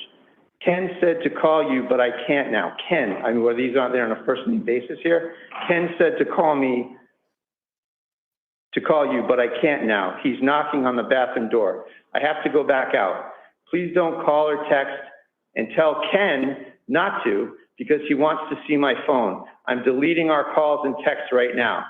Don't respond until you hear from me, please. So it's memorialized in a state police report that she, Tully, and Mello are all talking together and are all privy to Ms. Gattani destroying evidence. And there's nothing in the police report that you might expect to see where Detective Tully might say, whoa, don't destroy evidence, just leave it, figure out something else. There's no mention of anything when she says to him that she's going to destroy evidence that to not do it. So the evidence is gone. And we know that, Judge, from the discovery that we have been given. All right, I want to stop it right there. What do you think about that, Mark? What Tim Bradle just laid out? I think he made a very powerful argument for being granted the phone records that he sought. And if it's certainly the conversations are documented, that's important. And I agree, it makes Mello a witness. I mean, he's allegedly hearing in real time this horrible abuse that's happening. So yeah, of course he should get those kind of records. I'm laughing at the earlier issue that you played where, I mean, a retired judge of all people to say, hey, we have no obligation to give you, we have to give you discovery, but that doesn't mean we have to give you it in a format that you can see it. And if you can't open it, then, sorry. I mean, that is like the most bureaucratic. I mean, I hear that kind of stuff all the time. But the reality is you have an obligation to disclose evidence. So just disclose it. Don't, why so petty? Why are they, I mean, I know they hate this guy, but you chose to charge him with crimes. Just do the right thing. Give him the evidence. Quit screwing around. You have an unlimited budget. Give him it in the workable format and be done with it. Just do it. They're really, everything about the way that both of these cases are happening is just awful. It really is. It's sickening to watch. It's sickening to watch. It's horrible. Yeah, thanks, Mike. Yeah, it's horrible to watch. It's just on and on it goes. And, you got this guy over here like, oh, our Turtleboy's bad. And, this and this. And it's just like, enough. Tim Bradle makes perfect sense. Some people are saying he's upped his game. I think he's gotten better and better as he's gone on because he just kind of has more and more of a feel for it now and knows exactly what's been going on with this and the arguments that they've tried to make. And, they just, like I said, the judges in both the Karen Reed and this particular case just seem to me to be the problem. It's just, they won't just acknowledge sense, and what sense is the law. Why, if you have someone that claims that they have an RO out on Turtleboy and then they're constantly getting within proximity of him, they're using tactics where they've never showed up to a Karen Reed case before, and now they are. I mean, if I'm a judge and I'm seeing that, I'm asking the person that has the RO, if you get a restraining order on someone like this, why are you putting yourself in position to be near them all the time? That should be thrown out immediately. And the fact that it's not, I find extremely frustrating. Absolutely. It's like the Chris Albert stuff. It's the same stuff. It's like, are you really a victim or are you? Well, right. I mean, a jury is going to have a really hard time with this woman. I understand, she's got quite a credibility history. Whether it relates to kids having a propensity to seek these kind of orders and use them as swords instead of shields. I understand she's been accused credibly of just fabricating again and again. I mean, a jury is, and she has no witnesses to support what she's saying. Apparently, that's going to be a very tough sell. And I can't believe that they're going all in on this. Again, these cases against him just strike me as a hell of a hill to die on. It's not smart. You made another great point too on one of the recent shows, Mark, like you always do. But the fact that they're probably like, and it just shows you like they're playing into this. It seems like they're probably going to try to delay this Turtleboy case as long as they can, because why would they want this to happen before the Karen Reed trial, because it's like it's just going to put Karen Reed trial into more jeopardy for them to have the Turtleboy stuff coming out. Yeah. Yeah, no, I they mean- don't want to try Turtleboy before Karen Reed because it's the whole, not the whole, but a lot of the same cast of characters, and creating another round of transcripts could be problematic. And also, don't forget, you know, there was testimony in that the judge allowed in the Karen Reed case, and it came in through a couple of witnesses about some of the alleged harassment. And, you know, if that's not even accurate or they're inconsistent about that, that can be used against them. If it turns out that, you know, Tully has problems from these phone records, that's not good, obviously. And then there's just the PR perspective. If they try Turtleboy first and he gets acquitted on all counts, they just look like fools. And it's like these are the same people who just kept going after you know, Karen Reed, and they went after him and nothing happened. And it's bad across the board. They just look like zealots without any intelligence. You know, it's like it's good to be a zealous advocate, but it's not good to be a zealot. There's a difference. And they don't, you know, they just appear to be so locked on in getting both of them that it's like they've lost their minds. You know, and that's, you know, one case involves a woman who has very little credibility, who, you know, has sought restraining orders, you know, as often as you go to the store to buy a quart of milk. That doesn't make a very credible witness. And they have another case where, you know, they're going after him as a journalist and arguing that, you know, he's not acting as a journalist and apparently doesn't have a First Amendment right to be obnoxious, which he does. So those are pretty big hills to die on, in my view, as a prosecutor. I don't understand it. Do you think that's more likely that they'll just fold and dismiss the charges against them? Because No, I think they would do it. They would dismiss Karen Reed before they would dismiss him. good point. I mean, if anything, they'd probably dismiss the restraining order case first. But I mean, that one just appears not to be credible. I mean, like, as a matter of common sense. But no, I think that they're, you know, full steam ahead. They brought in someone to pursue it who, by all accounts, at least resume wise, is a hell of a lot more credentialed than Mellow, the one who Mellow kind of Yellow. Yeah. Yellow Mellow, yeah. yeah. This I mean, is you Ken know. Mellow. Hi guys. Turtleboy's bad. He's horrible. Oh. The defendant. The defendant. Remember the time he I don't showed like know an hour who and a he half late? is, so I don't know much about him. I don't know where they got him. I'm assuming he's just a friend of Morrissey. I And think it's he just likes to assembly drink with line that they got Morrissey. Lally. Him and Reddington and Morrissey, I think, are all buddies. That's my opinion. I think they like to drink together. I don't know, but you know, it's a way to, you know, get a guy paid for doing, you know, nothing. Yeah, guy that needs the money. It looks like he really needs the money. Yeah, well, I don't. Look, I don't think it's going to end well for them on this either. But here they go. Yeah, full steam ahead. Trying. Got a comment here. They want to know if Mark can speak to the comparison between the judge prosecution in Karen Reed's case and the judge prosecutor in Alec Baldwin's case.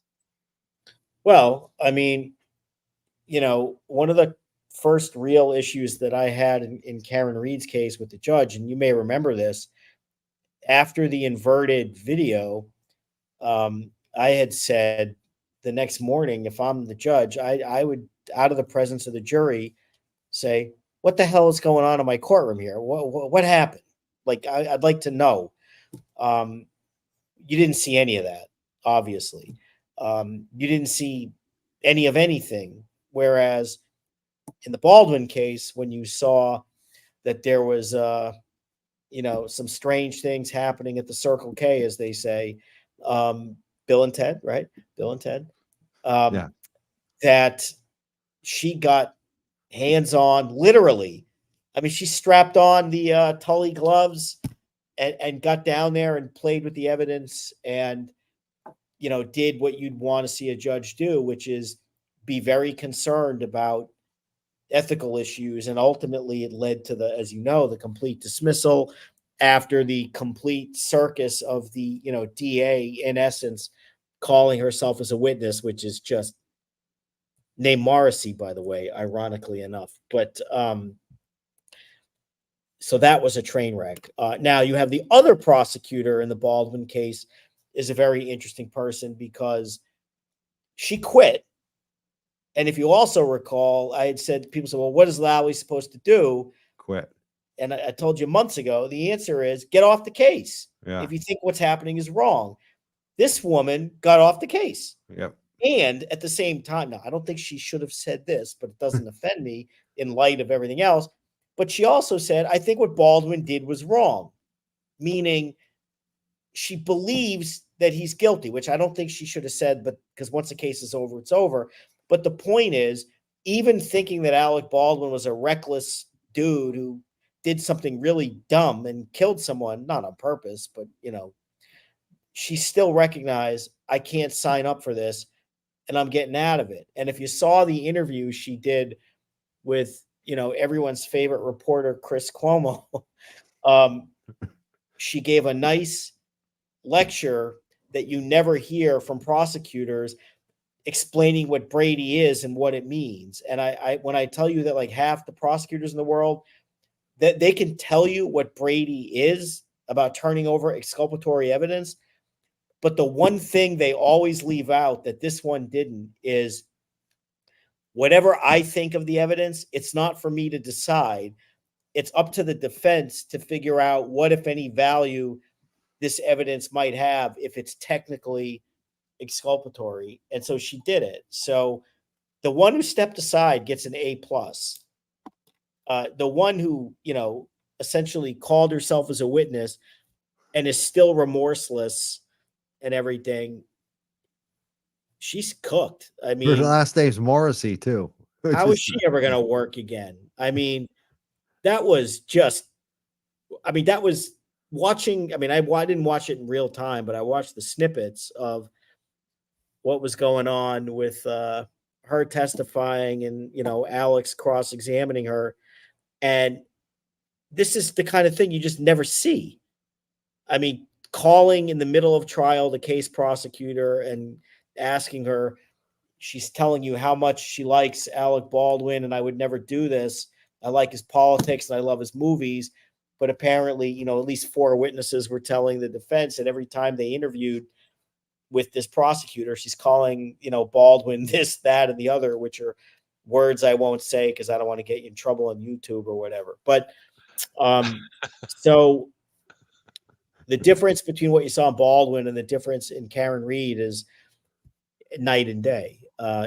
Somebody stood up on the Baldwin team and set in motion a process which killed the whole case, where in Karen Reed, they get the ARCA reports and they say, so what?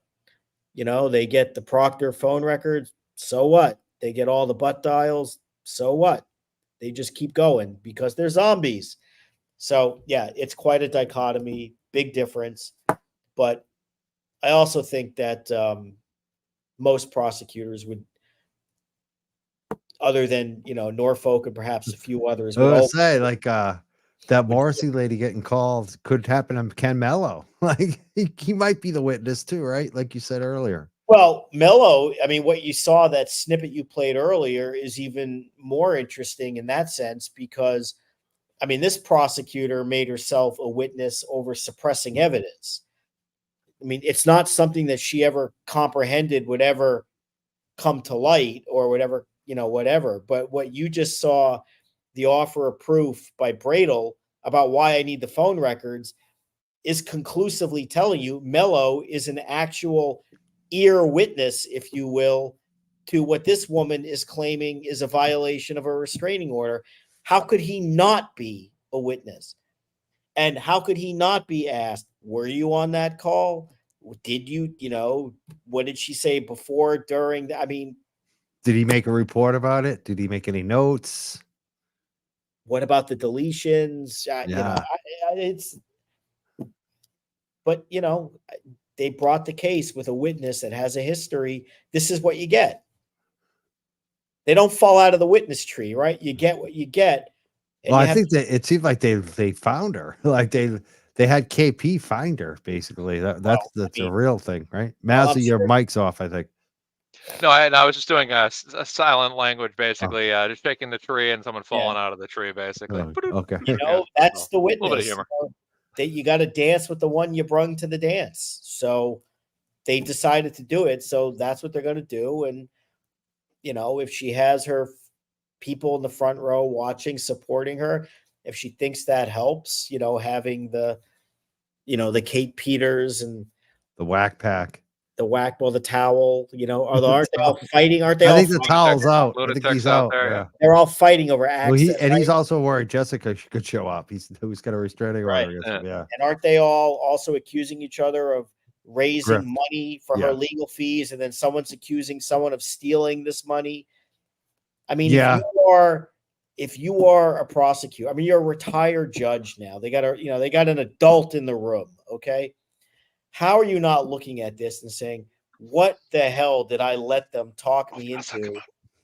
You know, like, how am I dealing with this? But he is. It's pretty wild. Yeah. Maz, you got anything on this before we go back to the video? And I was just dealing with some feline complications in the I can tell. background over here. So Mr. Bigglesworth was causing some trouble. What's the name of the cat? I'm just making a joke. Mr. Bigglesworth was the name of Dr. Evil's Bigglesworth. cat. Yeah, that's Is it a Dr. boy? Evil. No, my cat's just stirring it up in here because he wants to hang out. So he's knocking boxes over and all the stuff I got stored in here. So I'm like, Is it a big "What is cat going or a on little back there?" cat? What kind of cat you got? He's big. He's like a tiger cat, brown tiger cat. So oh he's boy. right in front of me right here Little, on the other side of the smart and computer. hunters. Yeah, he's a hunter. All right. He's a good boy. He's about 2.5 years old now, I think. Yeah. About, Oh.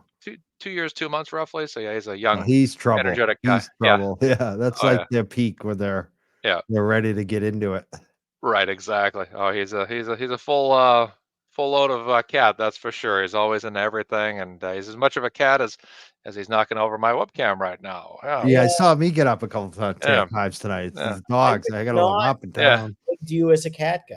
That's interesting. I would Yeah, not. it's just the way I grew up. I had a Bengal when I was a kid, and then when our family moved, we lived someplace where basically my parents didn't think the dog would be best fit because there was only so much yard and a lot of streets nearby. So we ended up getting a cat instead, and then I just grew up basically having cats and just became a cat person. So that's just kind of really, All right. it was an imposed upon preference, I guess, right? I love cats. That's the same how I grew up too. Like we Yeah. didn't have dogs, but I've become the dog guy.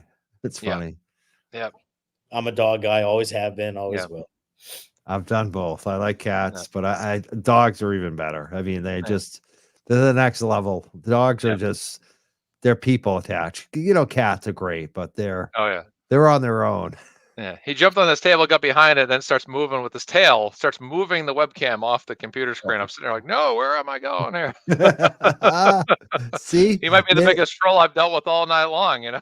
Oh, they're like, why is he paying attention to this camera? Let me move this. This is not right. Pay attention to me. Exactly. Oh my goodness. Yeah. I love animals. Oh boy. Yeah, they're a handful. That's why he usually stays out of here, but he wants to come in and hang out. So it's party time. Yeah, that's exactly right. So somebody goes, dogs rule and cats drool. Actually, dogs drool more than cats. Oh Right, yeah, they do. Yeah. Oh yeah. Some drool like crazy amounts. It's clean up duty. That's certain dogs when we have them here. It's just like constant. Let's play more video. We got some more video. This was kind of a fun hearing because you got to hear Bradle. Bradle got spicy, as they say, spicy Bradle. That there are messages missing. And that's what I mean when I say this is a complete no-brainer, that we need to go to Verizon to see if we can get messages, records to show that there were text messages there, that there were phone records that are gone from the actual device. Do you have a download of her device? Yes, we do, Your Honor. And within there that- are missing sections, absolutely, and it corroborates it corroborates the detective's report.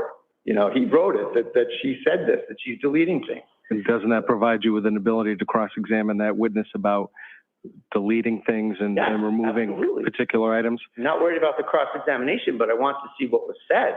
Yeah, You know, what if that will determine, is Mello and Tully putting words in her mouth? Are they saying what to do? Are they, you know, we contend, and I should rewind a little bit, Judge, we contend that this whole visit was a setup of Mr. Carney. And they delivered a summons to Ms. Gattani that day after a very contentious court hearing on a Friday, as I recall. They delivered a summons to Ms. Gattani for no particular reason that I can see. She wasn't a witness in anything. They delivered a summons to her. She got right on the phone to texting Mr. Carney, and we have all these text messages that telling Mr. Carney that she got summoned, and the upshot of it is that she says we should do it in person, and the last text message is, I have it right here.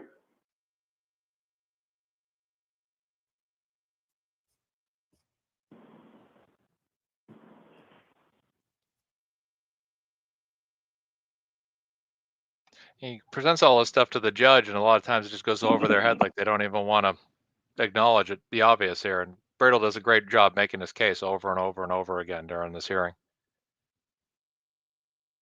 What do you think about the setup angle? Do you think that will be persuasive, Mark? I mean, it seems like, to me, it was a setup. But I do you mean, think that yeah, will help I mean, him? if they have evidence of it and she's Yeah. saying, I need to see you in person, and then they, you know, say he violated a restraining order, I mean, that reeks of something set up. And again, you factor in her credibility.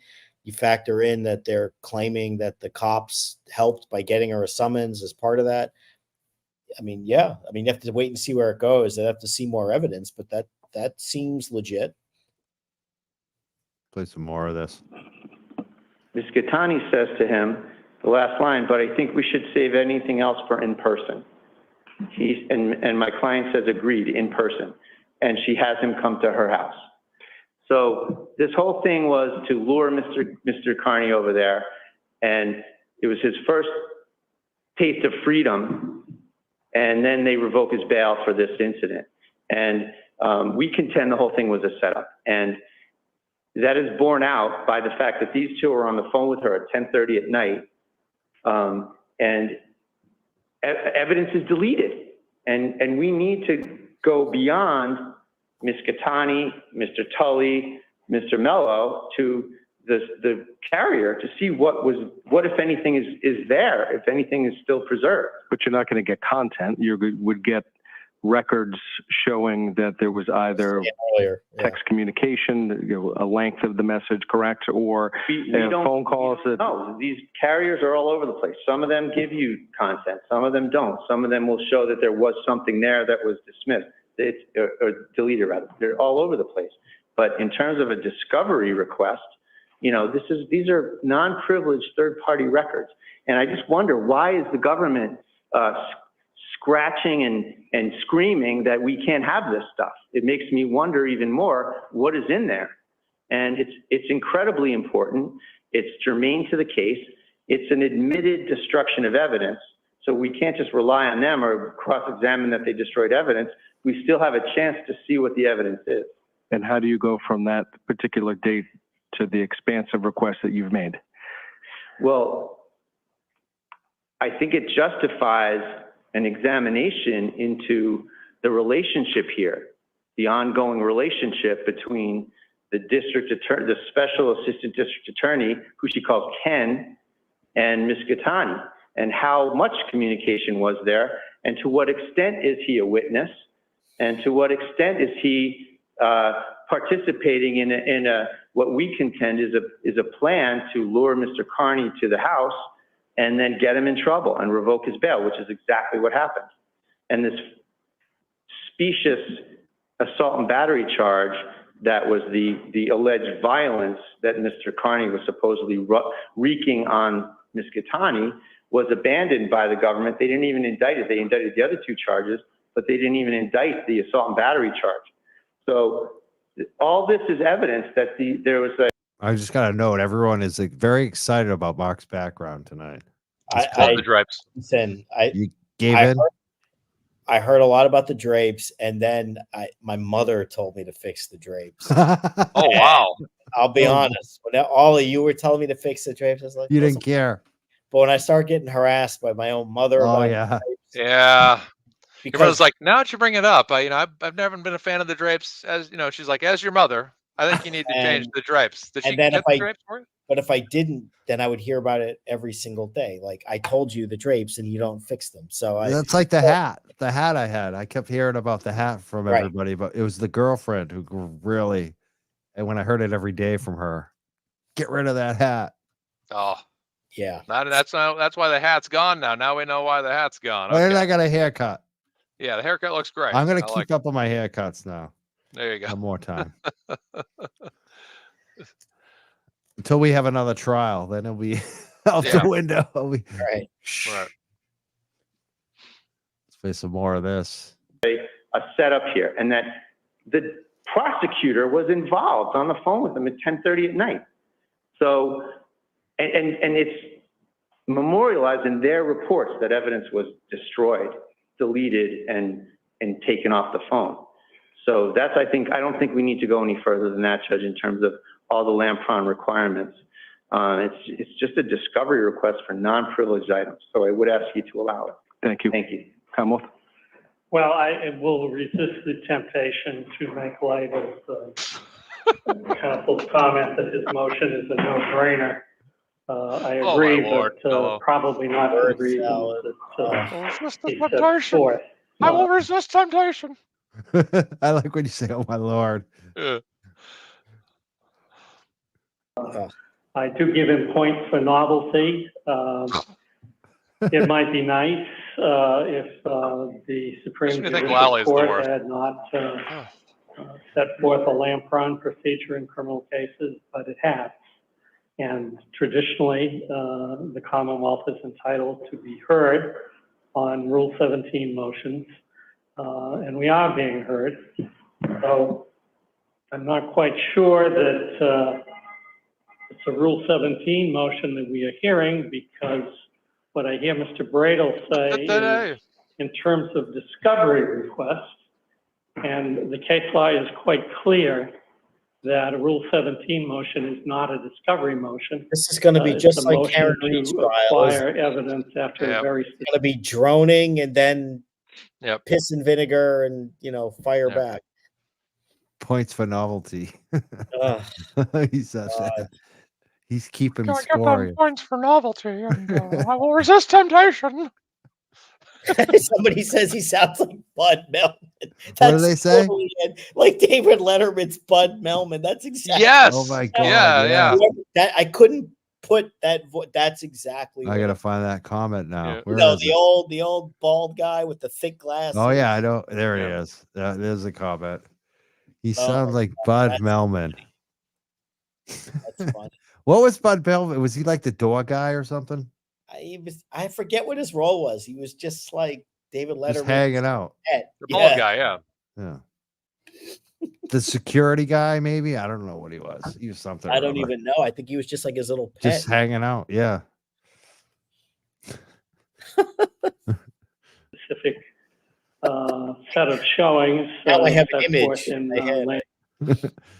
We need a picture of this guy now. I'm looking at him right now because I know what he looks like. That the evidence What's his name again? Material that it's Bud Melman. Oh, Bud Melman. Okay. There he is. Bud Melman will resist temptation. relevant, that it's admissible, and with some specific step. Oh, jeez. I never can say that word. I'm sorry. Specificity as to what it's going to produce. Not, well, this looks suspicious, so let's see what we can find out. It's not a... They're saying he was the VP of the network. I guess that's what he was. He was the whipping boy. Letterman always hated the network, right? Yeah. I listened to Mr. Bradel, and it seems to me he omitted the elephants in the room, which is... There were no elephants in the room, sir. As I alluded to in my response to his motion, when he looked at Ms. Cassani's phone and, or maybe perhaps independent of that, I'm not sure. In any case, he asked for text messages between Lieutenant Tully. Tully, yeah, there you go. And Big word. Ms. Gattani. Yeah. I spoke to Lieutenant Tully about it. He said, yes, I can bring those up on my phone and print them out for you. So I said, would you do that, please? I'd like to take a look at them and we're doing screenshots again. My own opinion as to whether or not they are discoverable. He did that. I said, yes, they're discoverable. And I turned them over to Mr. Bradle. So all of the deleted text messages between himself, between Lieutenant Tully and big word coming up. He has. They've been provided in discovery. The relevant time period. You know what this judge is thinking right now? How Your Honor wants. Listening to this, he's thinking ribeye or fillet. I mean, ribeye. This is Delmonico ribeye. I got a couple in the fridge. I can't wait to cook them up. Oh boy! I want to address the elephant in the room. And, yeah, I suggest to get that ribeye, Judge. It's gonna be one of those trials. Better be eating well. Yeah. What's this fillet? Yeah, you can't go wrong with any kind of steak, really, unless of course it's overcooked. Then there's a problem. He's got to go for the best cut if he's going through this. What do I do here? Let's put Brant back up. Here we go. But I would indicate there's probably about 10 texts back and forth. Do you know what a text message is, sir? Beginning at 6:27 p.m. on December 23rd, when she calls and asks for a phone number. There's some conversation about that. Eventually, she gets to one of the few, I think, substantive things as to what happened on that night, which is this.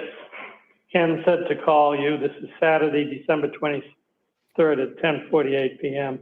Ken said to call you, but I can't now. He's knocking on the bathroom door. I have to go back out. Please don't text or call and tell Ken not to, because he wants what's up with that? Isn't it bathroom? I can't take any more of this. Bathroom. Is he like one of those old what do you call them? Blue Bloods? Is that what that is? The bathroom. The bathroom. Can we take a break, Your Honor? I need to go to the bathroom. Lovey, I was in the bathroom. I need to go to the lavatory. The lavatory. I think I had to go to the little girl's room. Wow. Oh, Mystery Science Theater 3000 is what this feels like right now. I'm watching this guy. Oh my goodness. It's like a science fiction movie. Yeah. Oh my goodness. My phone. Yeah, the gingerbread man. I'm about to go back and watch that. I've only seen. I think I saw the first one time when it was new, and I think that's the only time I've ever seen a Shrek movie. I might have to go back and watch the. I've never seen the Shrek movie. I have no idea. I'm sorry I missed out on that one. Nope. Yeah.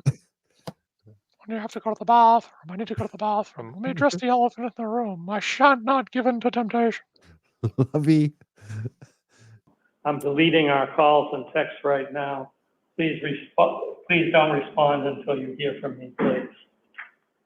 And that's pretty much it. The following day, on December 25th. How can he not which be? Is also pertinent. When she's saying, I'm deleting everything right now, given what's going on here, what this case is about, and her credibility. None of them are stepping in to say, what are you doing? That ain't good. Nope. She indicates that to Lieutenant Tully that she just got a call. I mean, a question. I know people pop in late. Who are we listening to? We're listening to the guy who's filling in for a special prosecutor to prosecute a reporter and this is basically about his ex-girlfriend, and it's all about the prosecution of Turtleboy. And this is basically a hearing about a Rule 17 motion. There was all, this is what you're hearing. From the Holden police sergeant, who told her that the defendant told them that he would be coming to the station to turn him in when he never did. And that's about it in terms of the communications. But whatever the communications are and they're all turned over. So what's the need to try to get them again from Verizon? And certainly there's no need to get this universe of other materials that he wants to do. I understand he wants to push this conspiracy theory. Oh, geez, but buddy. there's virtually nothing to support that. There's pretty much everything to support that. Yeah, isn't that a bunch of BS to just say that, to throw that out there? To get home and watch Dallas or something? I mean, what's going on here? When you have the individual who doesn't call the police, but basically calls a state police officer on speed dial, there's a conspiracy. Yeah, right? Unbelievable. You're pressing charges against a reporter. I mean, I think there's a reason why people think there's some kind of conspiracy here, right from that. Someone just brought up Nixon. Yeah, it's like the cover-up. The Nixon's cover-up is what brought him down, right? Yep. I mean, that's what always brings these people down. It's the cover-up, the actions after the fact. I would just say, apparently, for Mr. Carney, the old adage applies. If all you have is the hammer, everything looks like a nail. It's Carney, Oh, too. dude. You call him Carney. Yeah.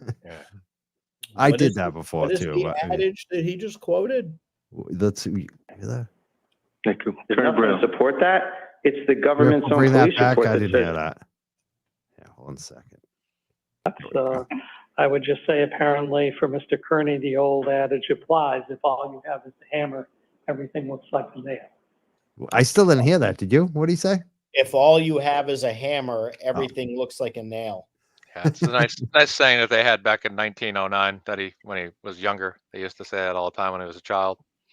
I mean, it's funny that they say that because it sounds like projection. Yeah. I mean, isn't that what they're actually doing? They are. 100% is what they're doing. This is I crazy. mean, the projection, the gaslighting. It's like, isn't that what you're doing, buddy? You're a hammer and you're treating a reporter like, he's a nail.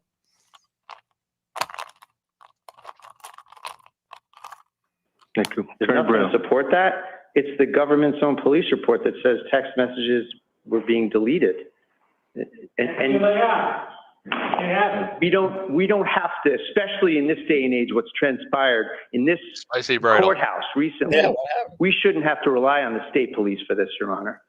There is a report that says text messages were deleted. We're going to turn around and just rely on a printout from the implicated officer? That's outrageous. That's ridiculous. The judge moved there. Did you see that? He was like, well, he decided on the fillet. Yeah, pretty much. Yeah. Oh my goodness. I would have gone with the Delmonico. What do we call that thing? The Delmonico steak's really good, actually. That's an underrated steak. Yeah. Ribeye. Yeah, ribeye is good. Yeah. Ribeye. That's what I would have gone with. He chose the fillet. I'm sure Verizon appreciates the government wanting to save them a little work, but tough. We need to know from a third party what's going on here. I don't want the mistakes of the Karen Reed case to be repeated here. There's nothing wrong with this court doing what's done in every civil law office in this state countless times a day. Why is it so different? We're working in a different environment, Attorney Bradel, as you know. So the it's civil still rules Massachusetts, sir. apply. Still Massachusetts, Your Honor. It's still Massachusetts. I think every law should apply here, and you should maybe dismiss these ridiculous charges. Was that judge just basically saying like we're not as corrupt as what's going on with Karen Reed? Is that kind of his response in a way? It's kind of his response, isn't it? Yeah. This is a different venue. We're not as corrupt as what's going on with Karen Reed. here that the court has to apply the Lampron-Dwyer protocol and making sure that all of those criteria are met. So I understand. That's what I'm going to. And we have, and we do. And it's never this clear where it's in the report that things were deleted. And so we're going to rely on the actors to say, like Howie Carr likes to say, nothing to see here, nothing to see here, move along. Here's your papers that we printed out for you. That's ridiculous. And it is outrageous. And there is nothing, the standard for this court to order this should be about a 60-second argument. And the government always fights these things tooth and nail for whatever reason, why they want to suppress the truth, why they want to suppress what could be out there is completely inconsistent with their duty to do justice. And I would ask that you allow it under Lampron, Your Honor. Thank you. This was amazing. He brought up Howie Carr. Nothing Love to it. see here. I mean, that's a good line. Very good line to bring up. I don't think it's productive for me to respond to that. I think Your Honor has the gist of my argument. I would just make 2 points. One, I don't think Lieutenant Tully has been implicated in anything. And I take issue with that comment. And 2, if Your Honor should decide to allow the motion or some portion of the motion, I would ask the court to restrict the use of whatever is developed. If the names and telephone numbers of the people, particularly from the earlier conversations that Ms. Catani has been talking to, are not things that should be spread on Mr. Carney's entertainment hours. Thank you. I'll answer this question. Someone just asked, is it's the same dirty cop Tully in the Karen Reed trial? Yes. Yes, it's the same Tully. Absolutely. That's what's so crazy about this. They did a special prosecutor for Aiden because they said it would be a conflict of interest, but then they used the same cops. The same Tully that Aiden had criticized for the Karen Reed trial is the one who's now running the investigation against Aiden, which to me seems like totally outrageous. Nothing to see here. It defeats the purpose of a special prosecutor if the allegation is that the cops are the ones that have it out for him and they're still doing the investigative work. And of course, that's who he's accusing as being part of the frame job here by setting him up. So how predictable. None of this would have happened if they didn't use these cops. Bingo. That's what's so crazy to me. How Aiden can go after these cops for weeks and weeks and weeks, and then they show up at his house. Yep. That is Big Brother. Like that. Like when this Cosgrove goes, oh, the conspiracy theory. It's like, dude, you can't get around that. Mm-hmm.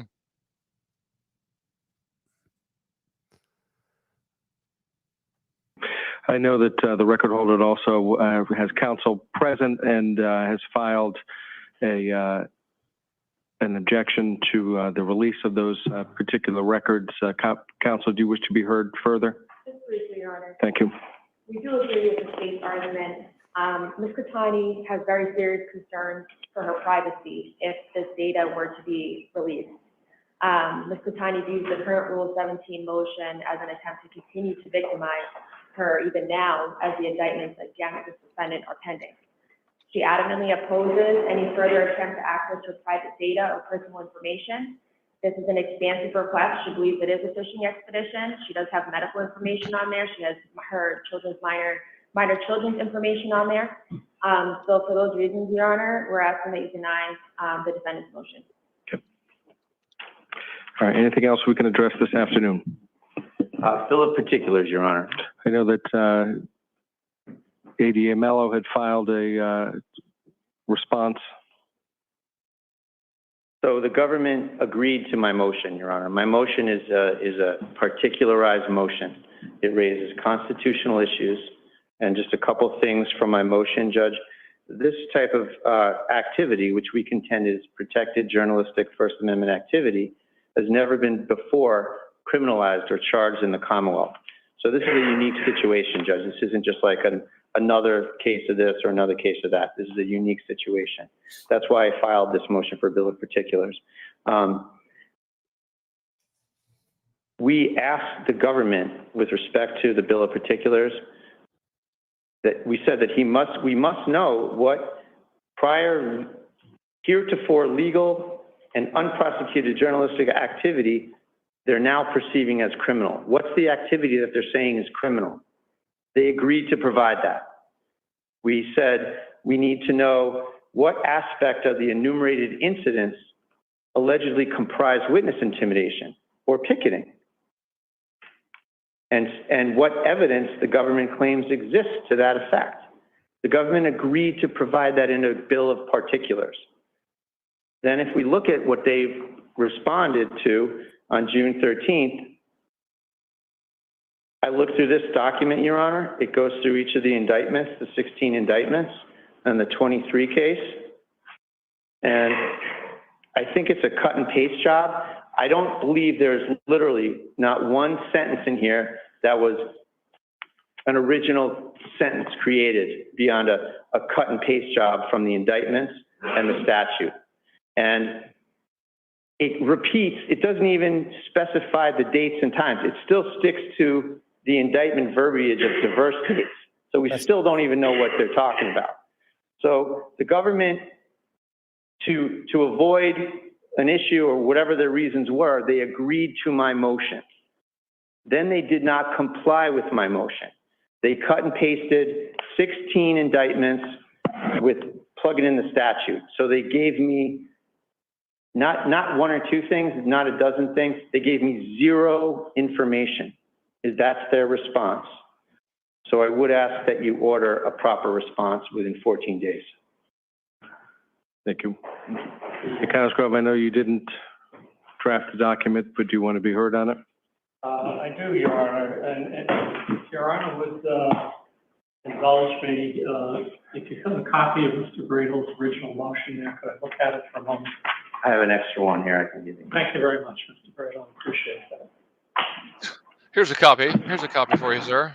Talk about just being a weak prosecutor, right? Right, Mark? He's pretty dry. Yeah. So initially, I may be splitting hairs. A lot of excess words. My recollection is that the the court endorsed this motion as unopposed rather than assented to.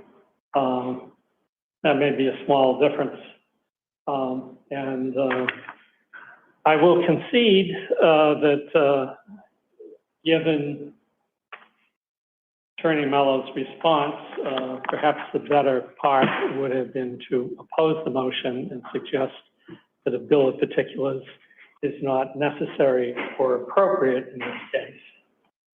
And I'm not sure at this point quite what Mr. Bradle is asking for a remedy, but before I come back to that, I will say that despite the fact that Attorney Mello, on behalf of the Commonwealth, repeats that the information is readily available to the defendant in the grand jury minutes and the police reports and other discovery provided, that statement, I think, is indubitably correct. There are basically two charges in this case with multiple victims. In almost every case, the alleged victim testified personally before the grand jury. Do you want to stop it there? No, it's just, he's explaining what I guess he's trying to say. But I haven't understood him yet because he says a lot, but at the same time says nothing. Yeah, he lost me at elephants. Indubitably. I got a call about the Trump stuff. My girlfriend's very upset, worried, and I think the whole world's freaking out right now. Yeah. Well, we're just doing our review of Aiden, the Aidan Carney hearing here. We're getting almost to the end. Play a little more and answer not only Mr. Mello's questions, but the grand juror's questions. So it wasn't a case of a police officer coming in and simply reading a police report. And if Your Honor will bear with me for a moment or two. As if he hasn't already bared on with you for the last 30 minutes. I know people want me to speed it up. I can't speed this one up. It's a download. It's not from YouTube. You can't speed it up, unfortunately. Obviously, 5 or so different. I mean, this sounds like grand jury minutes. He sounds like what? Octogenarian Lally. I mean, it's very similar. Just, I mean, he's obviously older, but it's. I want to know how old he is. Someone's got to look it up. How old is Cosgrove? I don't know ages, but he sounds nice like he's. But it's just. I mean, this is going to put a jury to sleep. We're right back to that part of the conversation again. So it says this guy begs for 1.5. He does. I shouldn't have done the download. I should have played it from YouTube so we could speed him up. Someone said he's like 1,000. You need, yeah. But I'm going to refer to the grand jury minutes of December 5th of 2023. And I am going to pick at random. I'm starting to yawn. Yeah, at random picking things now. That's interesting. Very professional. I have fallen asleep a couple times with Lally. This is getting tough. Matthew McCabe. And Mr. McCabe testified as to 2 incidents involving Mr. Carney and himself and his wife.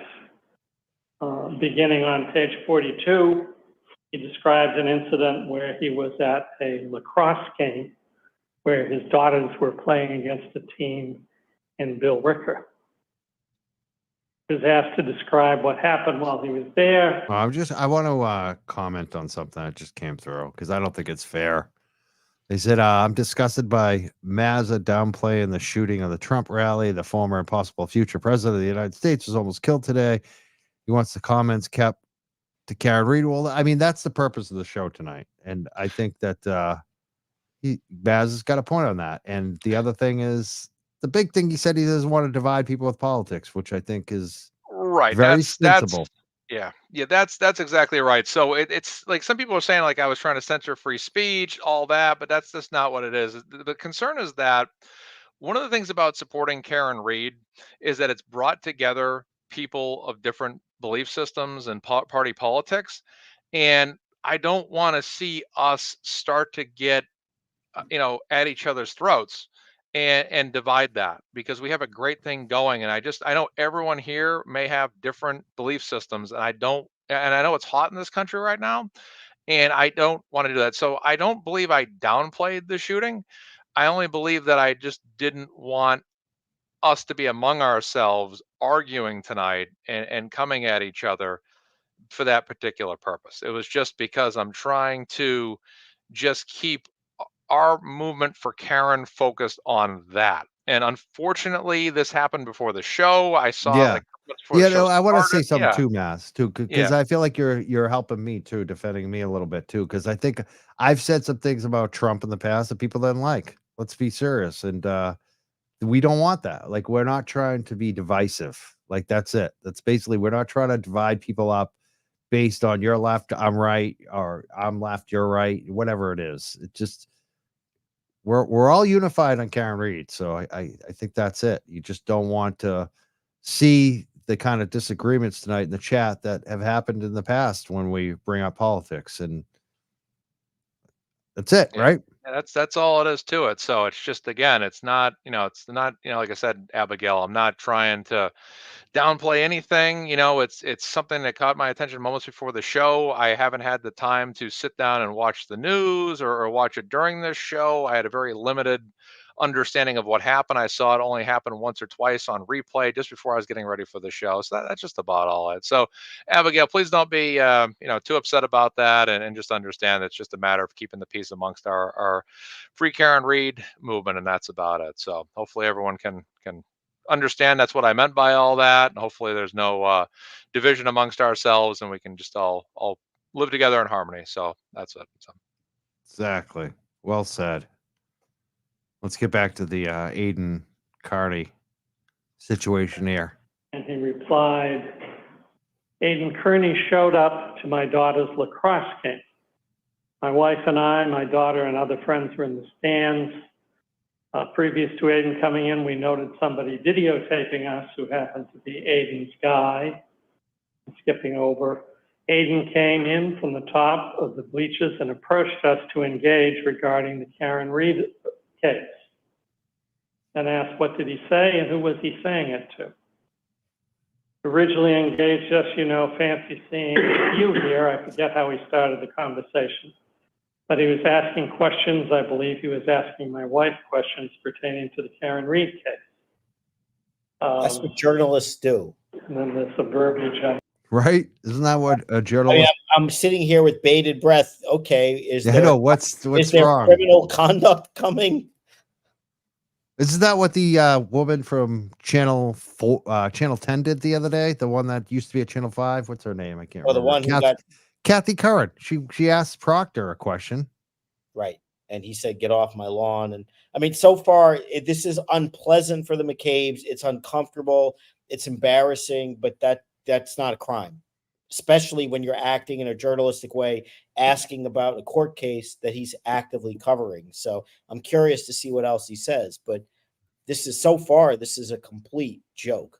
At a public event too, where the public is allowed to go. Like, as far as I know, the public is welcome to show up at sports events. Journalists make people uncomfortable a lot of times. That's what they do. Skipping over. It's in evidence in the Karen Reed case, and then he might have asked if we were smarter. My wife was smarter than Karen Reed, and I believe I responded to him that his question was answered in court already, and that he should be, Can we should be stop looking at what was said in court and not engaging us. Hold on. Things got a little hot. He might have said this. I believe I said this. That's not evidence. Okay. If you say that in court under oath on the stand, that's not evidence. That's qualifying, right? That's saying it could have been this, it might have been that. And so what he's really saying isn't even evidence. It's what he believes he recalls. Good point. Hostile, his voices were being raised. Other people were asking him to leave. As I said, another gentleman was there videoing it. He said voices were raised. Whose voices were raised? I don't think Aiden ever raised his voice. I saw that confrontation. I don't remember him raising his voice. No, I don't recall that. And that was the video audio, right? That was released. Yeah, where he was calm. Is there more to this? Because if this is the evidence of a crime, this count should be dismissed. Certainly. Yeah. I wonder, maybe there's more here. That's why they need the particulars on the bill here. And then as I left, I believe he was screaming, we were cop killers or we're murderers again. I believe. I don't know the exact words, but they were along the lines of cop killers. I remember murderers. We are cop killers. We are murderers. And proceeded to say that as he walked out of the parking lot. Asked how that affected him emotionally. He answers that question.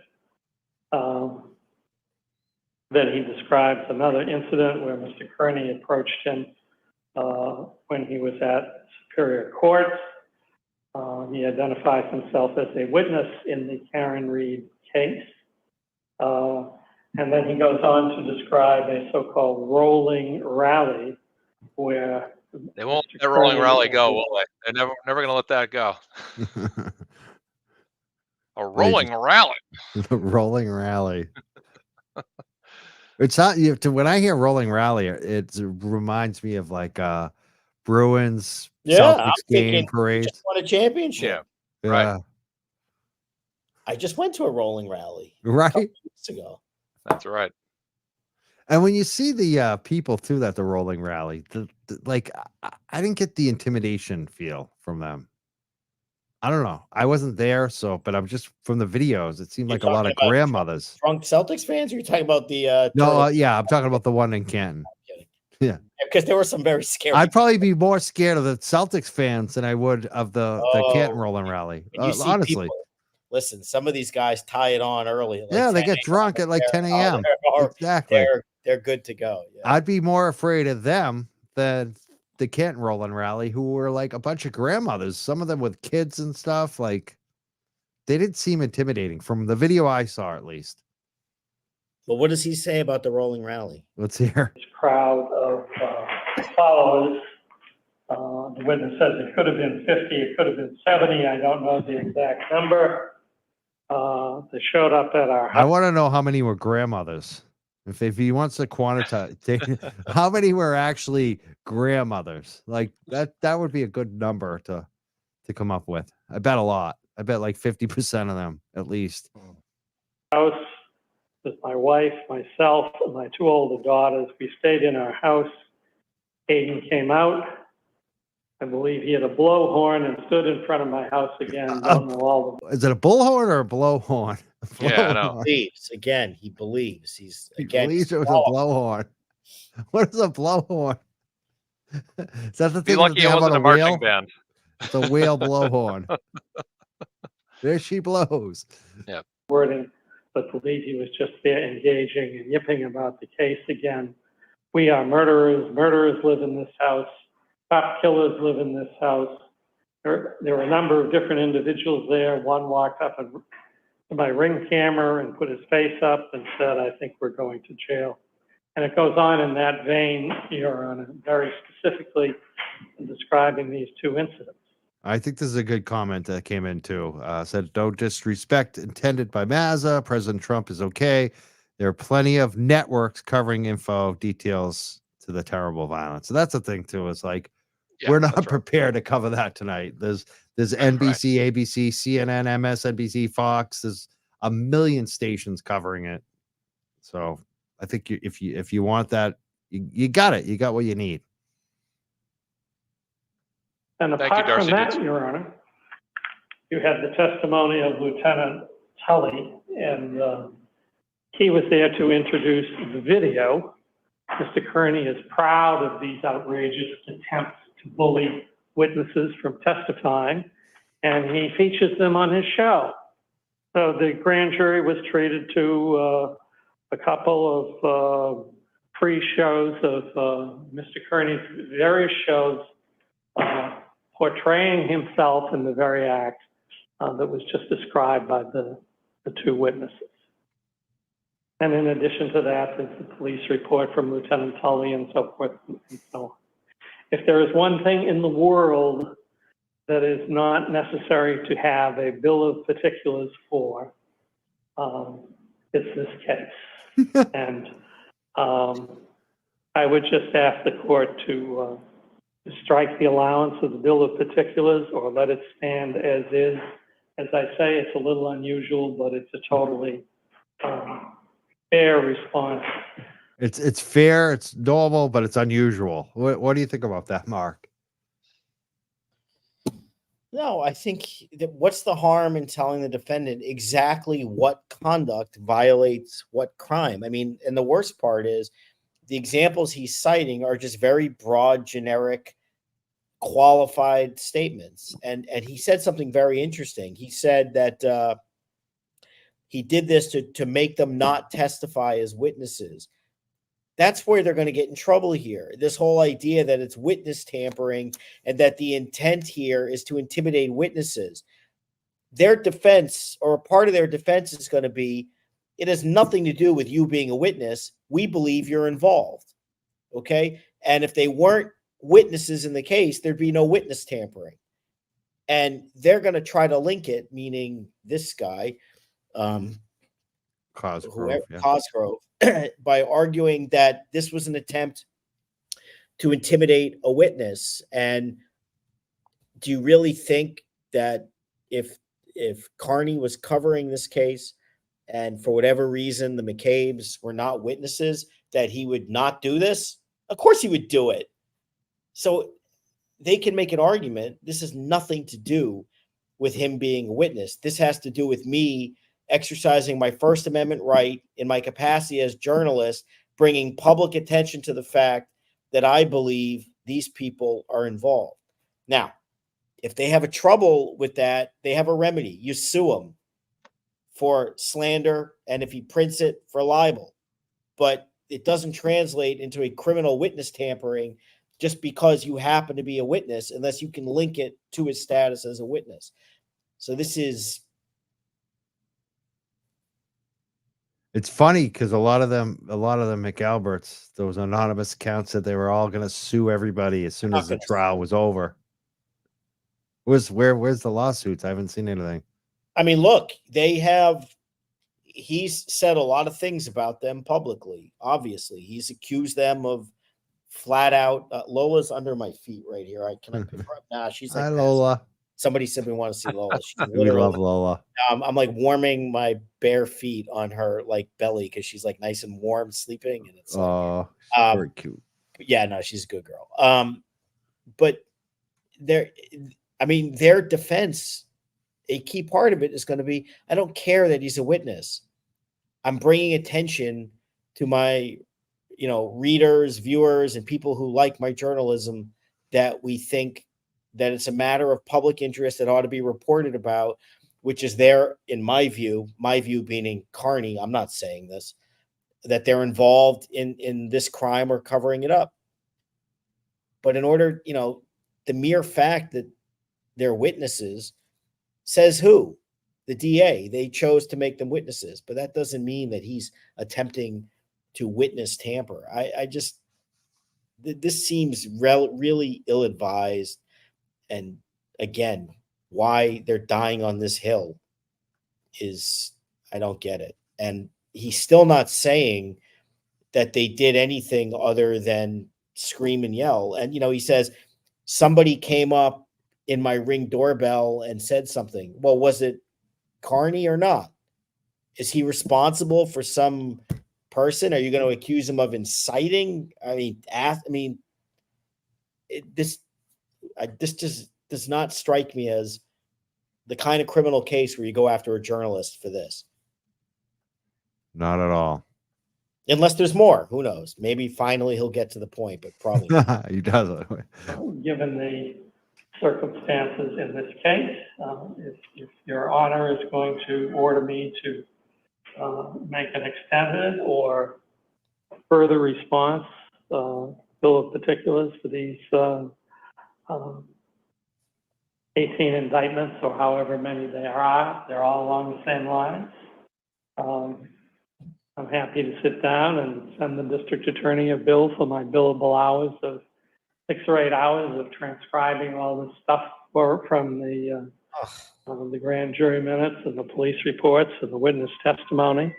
But I think it would be more productive to spend my time on some of the other tasks that Your Honor has. Oh my God, spare me I don't want to cost the taxpayers this needless work, but if I have to do this, Judge, then they're going to have to pay for me to do it. Honestly, come on. Yeah, after all the money they've already spent on this crap, they send people to California. And by the way, right, if it takes him 6 or 8 hours to prepare a bill of particulars, then the taxpayers should be investigating, because that's right. Yeah, a lot of time. Take you about 20 minutes. About 20 minutes. Maybe an hour if you're slow. Now, right? if you're using a 1947 IBM typewriter, it might take you 6 to 8 hours. But if you're using something above Windows 98, it'll take you 20 minutes. That's right. Specifically, anything above Windows 9. I mean, Windows XP or Vista, you'll get there. Okay. Your Honor, this is the first time this has been prosecuted. If this is so obvious what the wrongdoing is here, how come the Norfolk County CPAC unit hasn't made hundreds of arrests on this? They only arrest Mr. Carney for this. This just happened the other day. It was all over the news on NBC when a reporter went to the Proctor's house and tried to ask questions and shouted questions at them. She was told to F off and that to get off the lawn, and she wasn't even on the lawn. Nobody arrested her. There's 50 people at the rolling rally. Why is only Mr. Carney arrested? They are targeting Mr. Carney. They're inventing crimes. That's why, in this particular case, We need a bill of particulars. And let's just back up. They agreed to it. What are they asking you here? See, I think this is such a great point. It is. Why are they going after Aiden? Because he's been so effective exposing them. It's just like why they in January put pressure on my show too, because they wanted us to shut up. They didn't want us covering the Canton Select Board. I mean, they wanted all that stuff to stop. There's going to be cross-examination, okay, I mean, we'll just use Matthew McCabe as an example because they were talking about him, or cross-examination of Tully and the cops. You were aware that somebody stuck their nose in the face of their Ring camera and said, you know, you're a murderer or whatever, something terrible, right? Can you tell us what, if any, efforts did you make to identify that person and arrest them? And you know what the answer is going to be if they're telling the truth? None. Why not? In your mind, isn't that the same thing? What are they going to say? No? Well, if the answer is no, is that because his name's not Aiden Carney? Yeah, because he doesn't have a blog and he doesn't have 10,000 people watching his show. There you go. I mean, that's it. It's the number of people watching his show. That's the reason they're really going after him. And what he puts on that show. It's both about the number of people watching and the content on there. Yep. Well. All right, here's the cat. Everyone was asking about the cat. Oh, let's bring that up on the big screen. Can we get that up on? I get his face to actually show the camera here. He's a little upset he's being held right now, so he's his face is blending in here. There we go. There he is, baby. There he is. He looks a little scared. Yeah, he's a little nervous. He doesn't like to be held. He doesn't like to be held too long. So got big paws for a cat. Oh, he's huge. Oh, he's a monster. Oh yeah, he's a monster. His name is Fed. It seems like the monster, just like his daddy, Mazza. Yeah, he's a beast. He's a little sad. He doesn't like to be held too I love much. The eye. Yeah, he's a good cat. No, he doesn't want to be held. I'm gonna put him down. He doesn't like to be held too long, so it's pretty independent. Yeah, he's had enough of that. Cutie. Yeah. We're all at the mercy of our animals tonight. Lola's on. Someone asked us, that's not your wife. No, Lola is Mark's dog. One of Mark's dogs. You got two of them. Yeah, Lola and Winnie. Winnie's birthday is next week, but Lola's the one who will follow me around in the home office. So very good. I got two dogs here too. One is mine, Charlie. He's crazy. He's always here. But I got Gussie, who's got anxiety. He's doing good though tonight. He's always he's a frequent guest here, and he's got anxiety. He always gets a little nervous the first night or two, but he's doing good tonight. Good. He's getting used to it. They like their routine. Yeah, my cat was a kill shelter. They love routines. Kill shelter rescue cat. Yeah. Dogs need routine. They do. That's it. Give them the routine. They want to know what they're supposed to do. Then they tell you. Yep. It's 5:30. I'm ready for dinner. I'm sitting. I'm waiting. I'm ready for dinner. They're trying to say, never mind. Do they want a do-over? Do they not like their deal they made? Does any commitments matter to this Commonwealth prosecution? I mean, what are they doing? The court ruled on this already.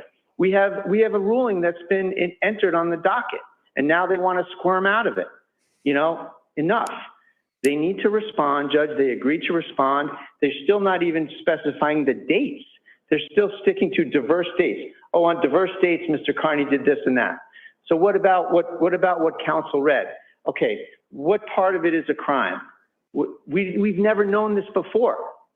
Reporters can ask questions. That's what they do. Reporters have to be tough when they're dealing with corruption. Reporters have to be tough, and they get vindicated sometimes, Your Honor. Look what happened to Mr. Proctor in this case. A lot of that is from Mr. Carney. And you have to be tough to ask these questions. You have to be tenacious. You have to get in people's faces. You have to ask them 50 times, so maybe the 50th time they might answer. And I think there's a few journalists in this room that might agree with me. And there's a few journalists in this room that might be concerned that this is going to be a crime. And we need to know, when the government decides to invent a new crime in an insanely broad, unconstitutional statute, they need to have their feet put to the fire as to what are they saying is the crime here. This statute is the most broad statute probably in our criminal books, Your Honor, that talks about the way to do this, people that announce their intention to go to a court proceeding are now all of a sudden have this special status. And the ways that you can violate the statute, you can invoke emotional harm, economic harm.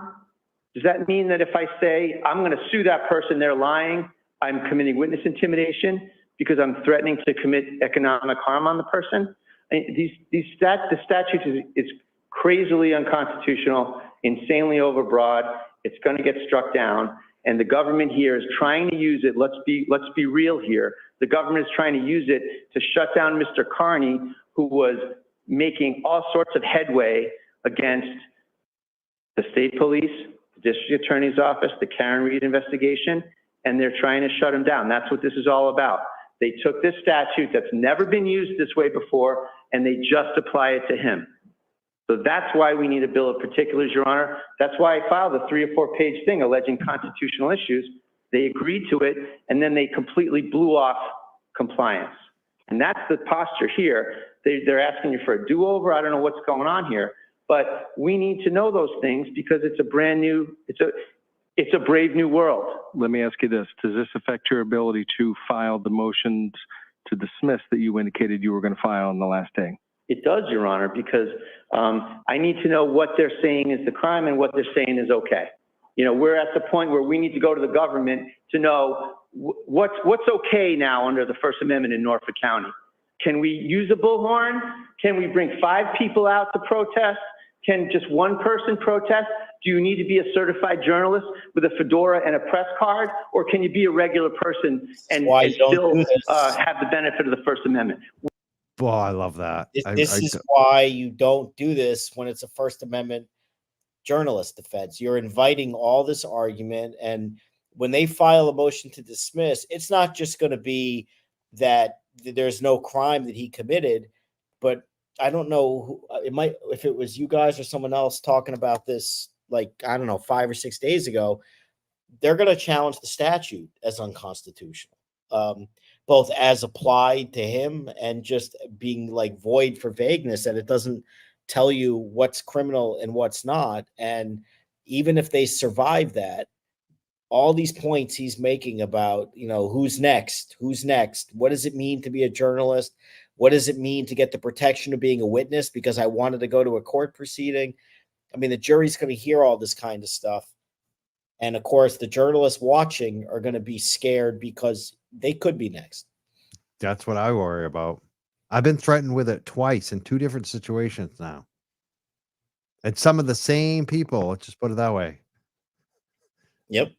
So it's Grant Smith Ellis twice has been involved in this stuff against me. And one is related to this Karen Reed. Another one's another case that's out there. Mm. Where he's actually supposedly a witness, which the stuff the poor is, man's Riddler. The stuff is really sick with how they can weaponize witnesses like this. Yeah. If Whitey Bulger was a witness, or Flemmy, like Rob, you know, whatever his name is, Jimmy Flemmy, what was his name? Stephen, the rifleman. Stephen, yeah, the rifleman. Yeah, there you go, Stephen Flemmy. Like they were government witnesses. Stephen Flemmy definitely was. Like if he killed your family member, you couldn't speak out against him because it could cause him emotional harm. Are you kidding me? No, I mean, they're going to have to show that your intent was to do what you're doing, you know, while aware that they were a witness. And it does raise like constitutional issues about the statute doesn't clearly define any criminal behavior. This is prosecutorial suicide for them to keep doing this because it's just going to make them look even worse. Then they're almost certainly not going to win if they even get to trial. I mean, there's real concerns about this conduct being criminalized under a statute like that. And let's say that he does get thrown out. Does he have a lawsuit against them if it gets tossed out or? I don't know. I mean, just because you win in criminal court doesn't necessarily translate if the cops believe that they were acting in good faith. Now, you can argue it was, you know, done in a way not to, but there was a statute on the books. Somebody complained. I mean, I don't know if I were him that I would be suing, because the reality is if this gets thrown out and he wins, that's the best press he's ever going to get. And his numbers are going to go through the roof even more. Which I mean, they so have already. I right, mean, I would he's take easily that. doubled. Yeah. That's the funny thing too. Like they wanted to shut him up. All they did was make him bigger. Oh, yeah. I mean, if by shut him up you meant throw like gasoline on the fire, then they shut him up. I mean, Yeah. His goal for a while was like, I want to get 10,000 live listeners. He has 10,000 every time he goes live now. Like that was his goal, just to get to 10,000. He has it now. And the same thing with this little show that I have. Like when they try to shut me down, like 4, 5, 6 months later, whatever it is, like we're way bigger than we used to be. We do way more shows now. And it's a lot of it is because they tried that shit. Like just pissed me off even more. yeah, no, they've certainly made this a mess and a much larger scandal, and scandal attracts viewers. I mean, that's kind of common sense. People like criminal scandal, and this thing is full of them. And when the government actually goes after you, like they've gone after Turtleboy, people are like, wow, this guy must be doing something interesting. I better check out what he's doing. Like that, it's human nature. Yep. So it's really dumb what they did. We don't know that in DA Morrissey's county. We don't know that. And that's why I need a bill of particulars. What are they saying is the wrongful behavior here, Your Honor? We don't know. I think that maybe these journalists might like to know too. Some of these journalists are pretty brave when they get in people's faces who they think I would love to know. I would love to know.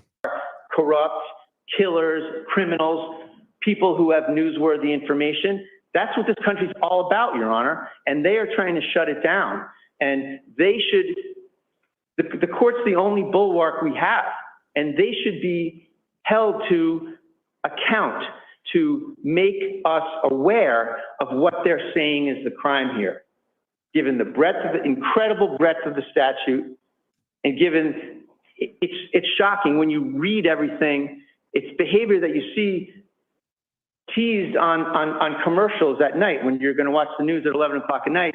You see something like, you know, Ted Daniel on the news at 11 tonight. He went to so-and-so's house and got the story. You know, Ted Daniels doesn't get arrested, and anybody else doesn't get arrested. Anybody sitting in the gallery doesn't get arrested.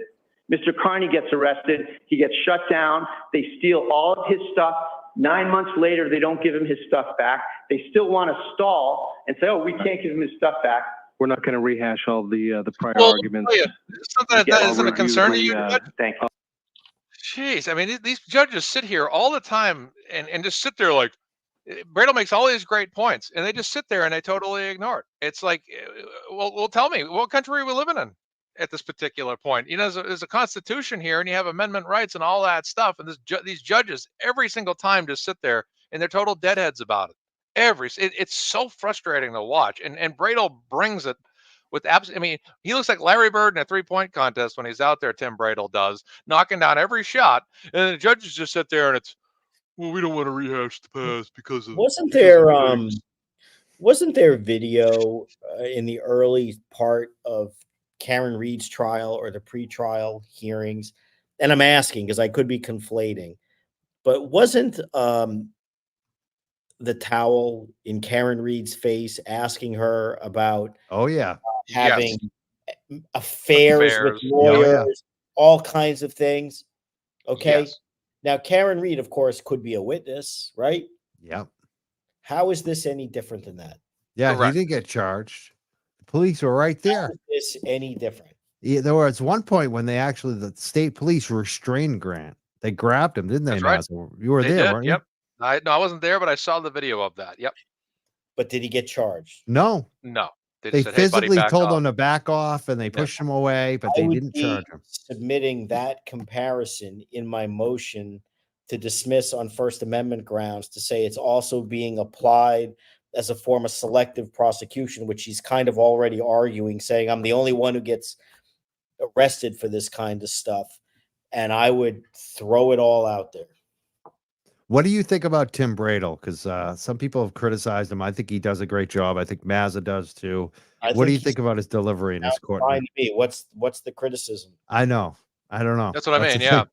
thing. I think the thing People are is, weird. People criticize everything. It's so funny. Like you'll have 1,000 people say he's great, and then there's that one person, So right. He's doing I everything he don't can. see what the Yeah, and problem the judges are just not coming through and acknowledging what he's saying. I don't think that any attorney could do a better job than what Tim Bradle's doing, I quite think he's honestly. done phenomenal. Honestly, yeah, I No, agree.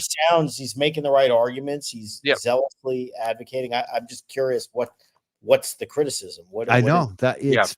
I don't know. I don't. It just they'll throw random comments out there. I don't know. He sounds fine to me. I'm not Me sure. too. I think he's great. I Same think here. he's really strong, and He's only gotten better. I mean, you like early on, like some people were a little bit more split on him, like more of like a 75-25% split, 75 in favor. And people just didn't think he was coming on as strong, but I think he was also just new to all this. And he also just got tougher and tougher and more familiar with it as he went on. And then he just, he's been fantastic. And I think he just nowadays, ever since he got orientated to this, he's been almost blameless for his ability. And again, I think he's going into court. I think he's doing everything he can say and do to defend Turtleboy. And I think these judges just sit here and they don't do anything about it. He makes this case. It's like, and the thing is like he's making counterpoints, like in this particular case versus this particular scenario. And you would agree with me that these people are not being thrown in jail for this, but yet Turtleboy is. This is not witness intimidation, but they're saying what he's doing is. He's making these great arguments up and down. And the judge just sits there and it doesn't register. It's like talking to a wall. Now let's talk about his. Yeah. Oh, go ahead. He does nothing. He looks completely fine to me. He's making very valid points. He's previewing some of the issues he'll raise in the motion to dismiss. Frankly, he's previewing if he's forced to do a summation in this case, how to wrap yourself with the First Amendment and scare the bejesus out of everyone, which you should be when you go after somebody who's a journalist on First Amendment grounds. He seems fine to me. Yep. And let's talk about one of the things they're trying to do is get his devices back, his computers and his phones. It's been quite a while. I mean, is this normal just to hold on to the devices forever? What they'll do when they take your devices, they'll make they'll image it. They will literally, that's what they do for like Celebrate and stuff. They will make an exact, whatever computer program and just take the data off the phone. Number one, and then you have to give that to the defense. Have they given him that? Have they given him a copy of the phone at least? I don't know. I don't think so. And I think whatever they've given him isn't enough.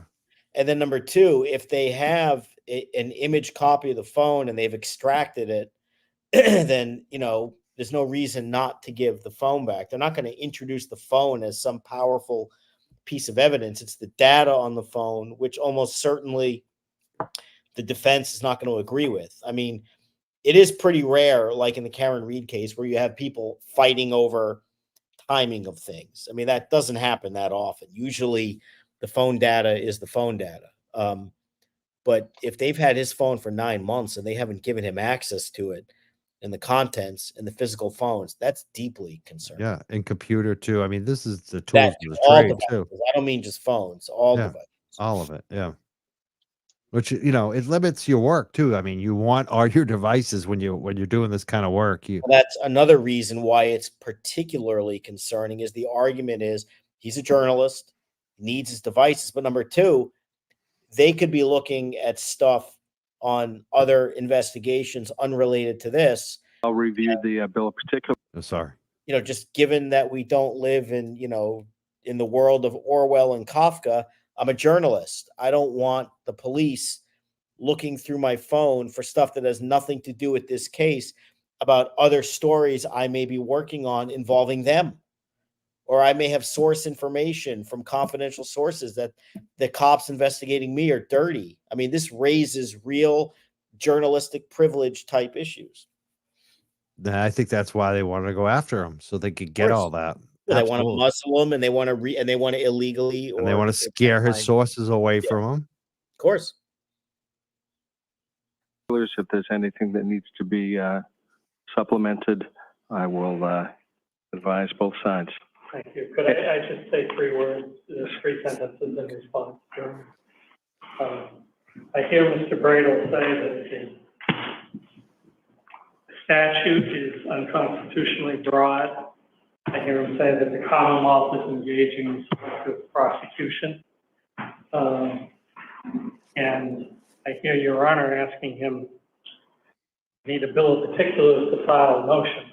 I'm quite sure the motion's involved, but certainly you don't need a bill of particulars to ask for a ruling to the court as whether a statute is unconstitutional. And you don't need a ruling on the bill of particulars to make a claim of selective prosecution. No, but you need You it. also don't need a ruling. That's true, but you also want to see if what they're saying he did is even illegal under the statute, which you need a bill of particulars for. So that's a little intellectually disingenuous. Yeah, Unless that's it's not more- really the point, right? Yeah. Yeah, I mean, you don't need it to challenge the statute on its face as like overbroad or he's being selectively prosecuted. But if the statute says you can't do A, B, C, and D, I need to see, are you accusing me of doing A, B, C, and D? Bingo. You know what to defend. What charges are you defending against? You have a due process right to know what the hell I'm charged with and to prepare. Why? a defense. Ruling on no particulars, and I don't know if this is what Your Honor had in mind, because the last time we were before Your Honor, Mr. Bradle indicated that he wanted to file a McCarthy or an Odell motion, but he couldn't do that because he didn't have the discovery. We've got all the grand jury minutes now, with the possible exception of one that I thought he was provided that I said I'll get him tomorrow. Bill of particulars doesn't enter into a McCarthy or an Odell motion. It's strictly limited to the evidence that is presented to the grand jury. So I would just ask the court to take with a grain of salt all of these claims that Mr. Bradle has all these wonderful motions that he could file. If only the Commonwealth would jump through yet another 6 hoops for him. Thank you. All right. So Commonwealth, by August 1st, you'll advise the court whether you'll be able to provide a copy of the phone extractions, the computer extractions, or whether that will need to be further addressed. Also, the motion for the... By the phone extractions, Your Honor, I'm sorry. By the phone extractions, Your Honor, do you mean the jail call? No, the 3 search warrants that... Oh my God. Are you kidding me?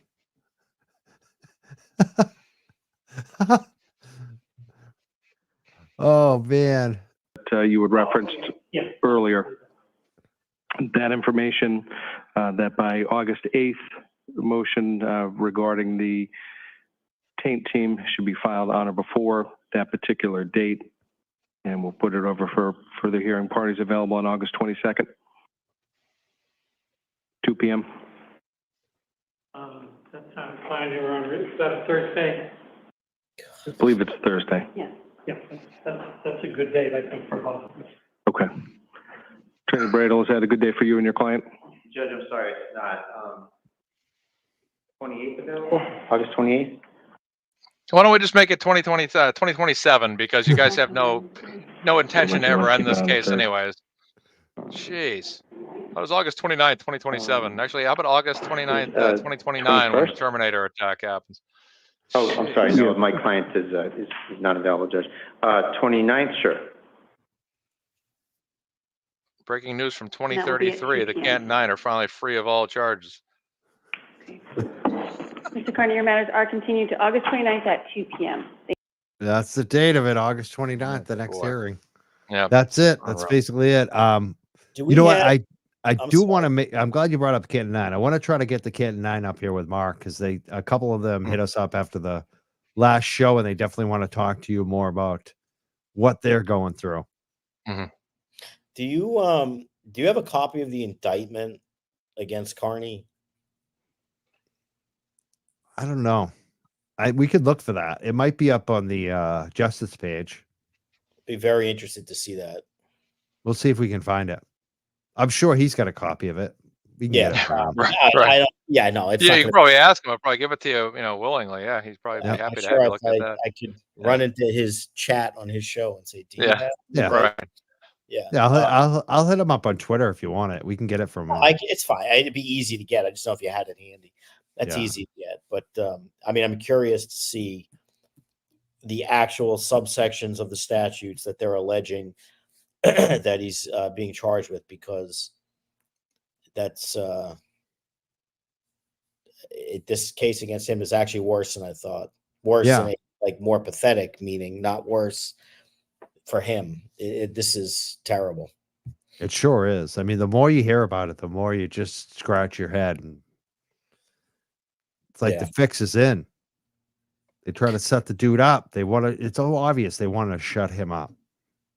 And this idea of keeping his electronics for 9 months, given that that's his lifeline. I mean, that's for what he does for a living. I mean, literally, that could have all of his files and this and that. He has a lot. He said that he's missing a lot of stuff he needs. I mean, if he was a journalist for NBC News and they did this, you think they'd get away with this? No. No chance. Right? No way.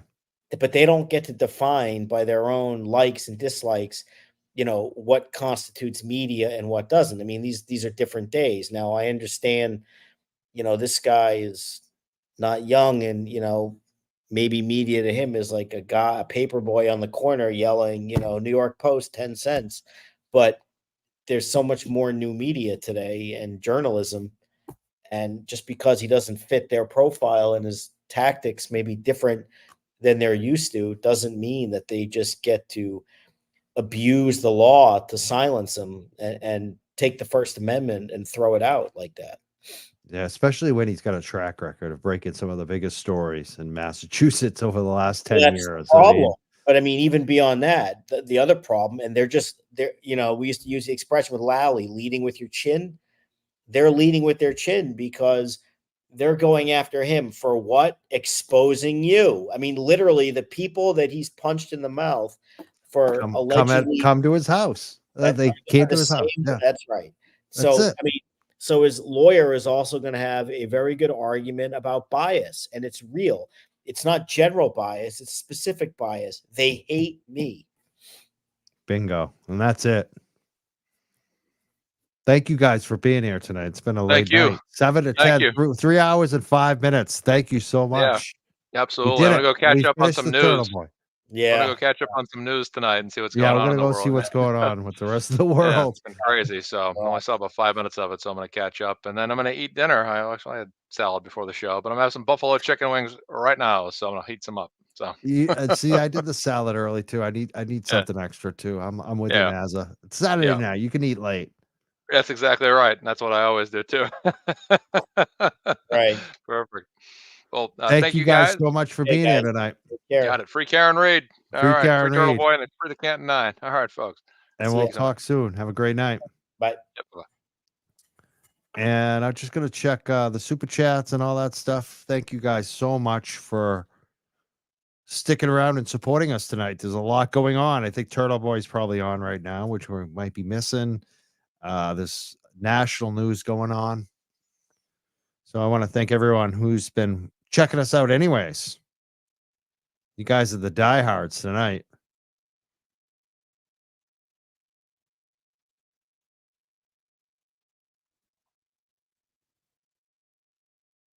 All right. I'm just checking Venmo.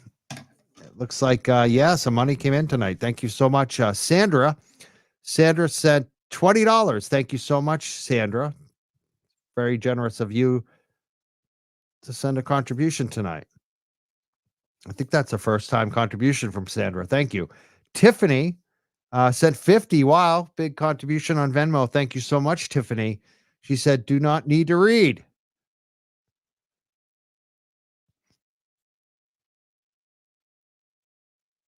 Okay, she's got some suggestions on the local politics.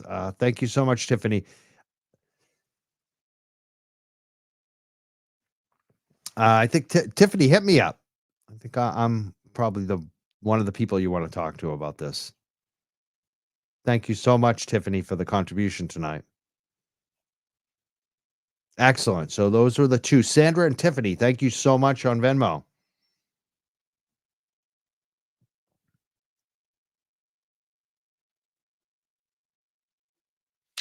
And we also had some contributions on the Cash App.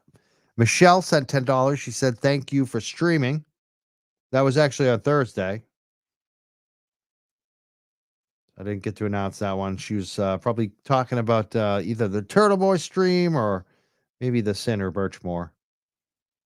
The Rogue Townie also sent $20 on Wednesday. Said, great show, Mike. I don't think I read that one off. Thank you so much, Rogue Townie. A lot of these Cash Apps and Venmos come in after the show, so I like to try to catch up on the next show. Ashley also sent $20, and she wanted to know what Betero was drinking, what water. Thank you so much for the donations. All right, everyone have a great night. We'll see you soon. Young Jerks, check it out. Thank you so much. I just want to ask about my background before I leave. Let's put myself big up on the screen. 1 second here. There we go. I was supposed to set up the new camera. I got the right wire, but I got sidetracked with the national news today, so I didn't get to put up the new camera. But I wanted to know about the lighting tonight. Did you notice if the blue was changing colors in the background? Because the other show, I think the camera was doing some weird, funky things. I'm not sure. I thought I saw it doing it again tonight. I'm just wondering, has the blue color stayed stable this time? Or was it going in and out like it did on the last show? What do you think? Have you noticed any issues tonight? Everyone says it's good so far. Okay, good. It's a work in progress. I'm still working on some things here. We're going to get the new camera in. We may even get some other lighting too. It is stable. Someone said his blue is lovely and it's been stable. Great. Thank you so much, Sheila. Nice lighting. No issue. You like it. Thank you so much. Miss Shorty said she was too busy with the chat. Were you the only one? Maybe we need to get some other mods to help too, Miss Shorty. Thank you so much for doing it tonight. I love our 4 mods, but it is a lot of work because we're live a lot last minute. They don't always know when we're going to be live. So it is a difficult job. I want to thank them for moderating, Miss Shorty, MJ, Jen, and Stephanie. And if I got a message tonight too during the show about some stuff that was going on in the chat. Just be patient with our moderators, please.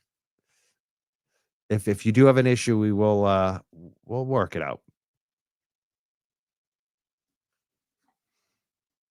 Yes. And if you do see a problem in the chat, just let our mods know. Just bring attention to it. They pay attention. All right. It is stable tonight. The blue is stable. Excellent. Excellent. Good deal. All right. Have a great night, everyone. Thank you so much. Have a great rest of your Saturday night. Have a great rest of your weekend. We'll see you again soon. I'm not sure when. Maybe tomorrow. I don't know. I'm not sure when we're going to go live again. Now you guys all love the curtains, huh? People are offering to buy the curtains now. I was thinking about like investing and getting the wood paneling, the real fancy ones, but I don't know. I kind of like the blue now.